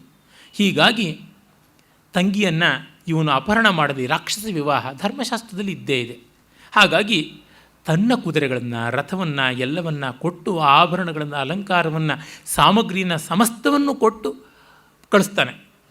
ಅರ್ಜುನ ಏನೋ ಮಜವಾಗಿ ಜಲ್ಸ ಆಗಿ ಏಕದಮ್ ಹನಿಮೂನ್ಗೆ ಹೊರಟ್ರೆ ಬೈಗಳನ್ನು ತಿಂದಿದ್ದು ಕೃಷ್ಣ. ಬಲರಾಮ ಬೈತಾನೆ, ನಮ್ಮ ವಂಶಕ್ಕೆ ಕಳಂಕ ಬಂತು ಅಂತ. ಏನು ಮಹಾವಂಶ, ಯಾದವ್ರ ವಂಶ ಶಾಪೋಪತವಾದದ್ದು. ಎಲ್ಲ ಕಾಲದಲ್ಲಿಯೂ ಇವರು ಅನರ್ಥವನ್ನೇ ಮಾಡಿಕೊಂಡು ಬಂದದ್ದು. ಅವರು ಬಂದುಬಿಡುತ್ತಲ್ಲ, ನಾವು ನಮ್ಮ ಮನೆಯವರು, ನಮಗೆ ಹಿಂಗೆ ಆಗ್ಬಿಡುತ್ತಾ ಅಂತ. ಆಗ ಹೇಳ್ತಾನೆ ಕೃಷ್ಣ, ಹೀಗೆಲ್ಲ ಕೂಗಾಡಬೇಡ, ಏನೂ ಅವಮಾನ ಮಾಡಿಲ್ಲ, ಹೇಳಿ ಕೇಳಿ ನಮ್ಮ ಸೋದರತ್ತೆ ಮಗ ಮಹಾಪರಾಕ್ರಮಿ. ಮೊನ್ನೆ ದ್ರೌಪದಿಯನ್ನು ಗೆದ್ದದ್ದು ಹೇಗೆ ಅಂತ ಗೊತ್ತಿದೆ. ದ್ರೋಣಾಚಾರ್ಯರ ಶಿಷ್ಯರಲ್ಲಿ ಅಗ್ರಗಣ್ಯನಾಗಿದ್ದಾನೆ. ಎಲ್ಲೆಲ್ಲಿ ಹೋದಲ್ಲೆಲ್ಲ ಹೆಣ್ಣುಗಳು ಅವನನ್ನು ಮರಳಾಗಿ ಬಂದಿದ್ದಾರೆ. ಅಂಥವನು ನಮ್ಮ ಹುಡುಗಿಗೆ ಮರಳಾದ. ನಾವಂತೂ ಕನ್ಯಾಶುಲ್ಕ ತಗೊಂಡು ಹೆಣ್ಣನ್ನು ಮಾರ್ಕೊಳ್ತಕ್ಕಂಥ ಗಾಂಧಾರ ದೇಶದವರು, ಮದ್ರ ದೇಶದವರು, ಕೇಕೈ ದೇಶದವರು ಅಲ್ಲ. ಹೀಗಾಗಿ ನಾವು ಹುಡುಗಿ ವಿಕ್ರಯಕ್ಕೆ ಬಂದಂಥವರಲ್ಲ. ಇನ್ನು ನಮಗೆ ಉಳಿದದ್ದು ಏನು?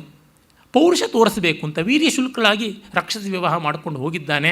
ಅದಕ್ಕೆ ಬೇಸರ ಪಡಬೇಡ ಅಂತ ಸಮಾಧಾನ ಹೇಳಿ, ನಾನೇ ನಮ್ಮ ಸೋದರತೆಯನ್ನು ನೋಡಿ ಬರ್ತೀನಿ, ವಿಧಿವತ್ತಾಗಿ ಪಾಣಿಗ್ರಹಣ ವ್ಯವಸ್ಥೆಯನ್ನು ಮಾಡಿಸ್ತೀನಿ ಅಂತ ಸಕಲ ಸಂಪತ್ತಿನ ಜೊತೆಗೆ ಬಂದು ತಂಗಿಯನ್ನು ಒಪ್ಪಿಸ್ತಾನೆ.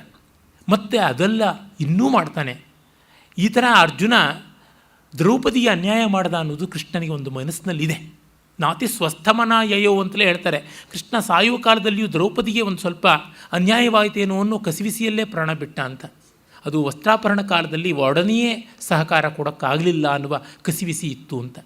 ಅವನಿಗಾಗಬೇಕಾದ್ದೇನು ದರ್ದಿರಲಿಲ್ಲ. ಆದರೂ ಹೀಗಾಗಿ ದ್ರೌಪದಿಗೆ ಸಮಾಧಾನ ಹೇಳ್ತಾನೆ, ತಂಗಿಗೆ ಒಳ್ಳೆಯ ಸದ್ಗೃಹಿಣಿ ಲಕ್ಷಣ ಏನು ಅಂತ ಉಪದೇಶ ಮಾಡ್ತಾನೆ. ಮತ್ತೆ ಆಗಲೇ ಖಾಂಡವ ದಹನ ಆದದ್ದು. ಅವರೆಲ್ಲರೂ ಒಂದು ಪಾರ್ಟಿಗೆ ಹೋಗಿರ್ತಾರೆ. Party on the sand dunes of Yamuna ನದಿ. ಅಲ್ಲಿ ಹೋಗಿದ್ದಾಗ ಇವರೆಲ್ಲ ಮಾತಾಡ್ಕೊಳ್ತಾ ಇದ್ದಾಗ ಕೃಷ್ಣಾರ್ಜುನರು ಒಂದು ಕಡೆ ಏಕಾಂತದಲ್ಲಿ ಏನು ಮಾತಾಡ್ತಾಯಿದ್ರು, ವಿಕ್ರಾಂತಾನಿ ರಥಾನಿಚ, ಅವರವರ ಭೋಗವನ್ನು, ಅವರವರ ಯುದ್ಧ ವೈಭವವನ್ನು, ಪರಾಕ್ರಮವನ್ನು ಅದನ್ನು ಮಾತಾಡ್ಕೊಳ್ತಾ ಇದ್ರು. ವೆರಿ ಇಂಟಿಮೇಟ್ ಆಗಿ, ತುಂಬ ಪ್ರೀತಿಯ ಅತ್ಯಂತ ಗಾಢವಾದ ಸ್ನೇಹ. ಅರ್ಜುನ ಕೃಷ್ಣನಿಗೆ ಒಳ್ಳೆಯ ಸ್ನೇಹಿತನಾಗಿದ್ದ. ನಾನು ಅಲ್ಲಿ ಹೇಳಿದ್ದೀನಿ, ಕೃಷ್ಣನ ಮಟ್ಟದ್ದಲ್ಲ, ಕೃಷ್ಣನ ಮಟ್ಟ ಮುಟ್ಟೋದಕ್ಕೆ ಕೃಷ್ಣನಿಗಷ್ಟೇ ಸಾಧ್ಯ. ಅರ್ಜುನ ತನ್ನ ಯೋಗ್ಯತೆ ಕೊಟ್ಟಿದ್ದಾನೆ. But it is far far better than Duryodhana Karna ಸ್ನೇಹ. ನಮ್ಮಲ್ಲಿ ತುಂಬ ಅಯೋಗ್ಯರಲ್ಲಿ ಎಲ್ಲ ಬೆಲೆ ಕೊಡ್ತೀವಿ. ದುರ್ಯೋಧನ ಕರ್ಣರ ಸ್ನೇಹವೇ ದೊಡ್ಡದು ಅಂತ. ಅದು ನಾಯಿ ಹಸ್ತಿತ್ತು, ಅನ್ನ ಹಳಸಿತ್ತು, ಆ ಥರದ್ದು ಸ್ನೇಹ. ಇವನಿಗೆ ಅರ್ಜುನನ ಮೇಲೆ ವೈರ, ಇವನಿಗೆ ಅರ್ಜುನನ ಮೇಲೆ ಹೊಟ್ಟೆ ಕಿಚ್ಚು, ಇವನಿಗೆ ಪಾಂಡವರ ದ್ವೇಷ ಸಾಧನೆ ಆಗಬೇಕು, ಇವನಿಗೆ ಲೋಕದಲ್ಲಿ ಬೆಲೆ ಬರಬೇಕು ಅಂತ ಹೀಗಿದ್ದಿದ್ದು. It is marriage of convenience ಅಷ್ಟೇ ಹೊರತು ಮ್ಯಾರೇಜ್ ಆಫ್ ಲವ್ ಅಲ್ಲ. ಕೃಷ್ಣಾರ್ಜುನರದ್ದು ಹಾಗಲ್ಲ, ತುಂಬ ಪ್ರೀತಿಯದಾಗಿತ್ತು. ಹಾಗೆ ಮಾತಾಡ್ತಾ ಇದ್ದಾಗ ಅಗ್ನಿ ಬಂದದ್ದು. ಆಗಲೂ ಕೃಷ್ಣ ವ್ಯವಹಾರ ಮಾಡ್ತಾನೆ. ನಿನಗೆ ನಾವು ಆಹಾರ ಕೊಟ್ಟರೆ ನಮಗೇನು ಲಾಭ ಅಂತ ಕೇಳ್ತಾನೆ. ಅಂದರೆ ಅರ್ಜುನಿಗೇನು ಲಾಭ ಅಂತ. ನಮಗೆ ಆಯುಧ ಬೇರೆ ಇಲ್ಲ, ಬರಿಗೈಯಲ್ಲಿ ಬಂದಿದ್ದೀವಿ, ನಿನಗೆ ಹೇಗೆ ಮಾಡೋಣ ಸಹಾಯ ಅಂತಾನೆ. ಆ ಮೂಲಕ ಅಗ್ನಿ ಆಗಲೇ ಕೊಟ್ಟದ್ದು ಅಕ್ಷಯ ತೂಣೀರಗಳನ್ನು, ಅಭೇದ್ಯವಾದ ಗಾಂಡೀವವನ್ನು, ಮತ್ತು ದುರ್ಭೇದ್ಯವಾದ ರಥ, ಅಶ್ವ ಮತ್ತು ದೇವದತ್ತ, ಶಂಖ ಇತ್ಯಾದಿ ಎಲ್ಲವನ್ನೂ ಕೊಟ್ಟ ಅಂತ ಗೊತ್ತಾಗುತ್ತದೆ. ಕೃಷ್ಣನಿಗೆ ಆಗ ಚಕ್ರವನ್ನು ಕೊಟ್ಟಿದ್ದು ಅಂತ ನಮಗೆ ತಿಳಿಯುತ್ತದೆ. ಅಂದರೆ ಅರ್ಜುನನಿಗೆ ಎಲ್ಲಿಯೂ ಏನು ಲಾಭ ಮಾಡಿಸ್ಬೇಕು ಅನ್ನೋದೇ ಕೃಷ್ಣನ ಯೋಚನೆ ಆಗಿತ್ತು. ಅದು ಹೆಣ್ಣಿರ್ಬೋದು, ಹೊನ್ನಿರ್ಬೋದು, ಯಾವುದೇ ಇರ್ಬೋದು. ಆಮೇಲೆ ಇಂದ್ರ ಬಂದಾಗ ಕೇಳಿದ ವರ ಏನು? ಒಂದೇ ಒಂದು ವರ, ಪೂರ್ಣ ಪ್ರಮಾಣದಲ್ಲಿ ಪ್ರೀತಿಯನ್ನು ಪಡೆಯಬೇಕು ಅನ್ನುವುದಷ್ಟೇ. ಪ್ರೀತಿಂ ಪಾರ್ಥೇನ ಶಾಶ್ವತೀಂ ಅಂತನ್ನುವುದು. ಹೀಗೆ ಅರ್ಜುನನಿಗೆ ಅಷ್ಟೆಲ್ಲ ಕೊಟ್ಟ. ಮುಂದೆ ಜರಾಸಂಧ ಪ್ರಕರಣ ಬರುತ್ತದೆ, ಅದನ್ನು ನಾಳೆ ನೋಡೋಣ. ನಮಸ್ಕಾರ.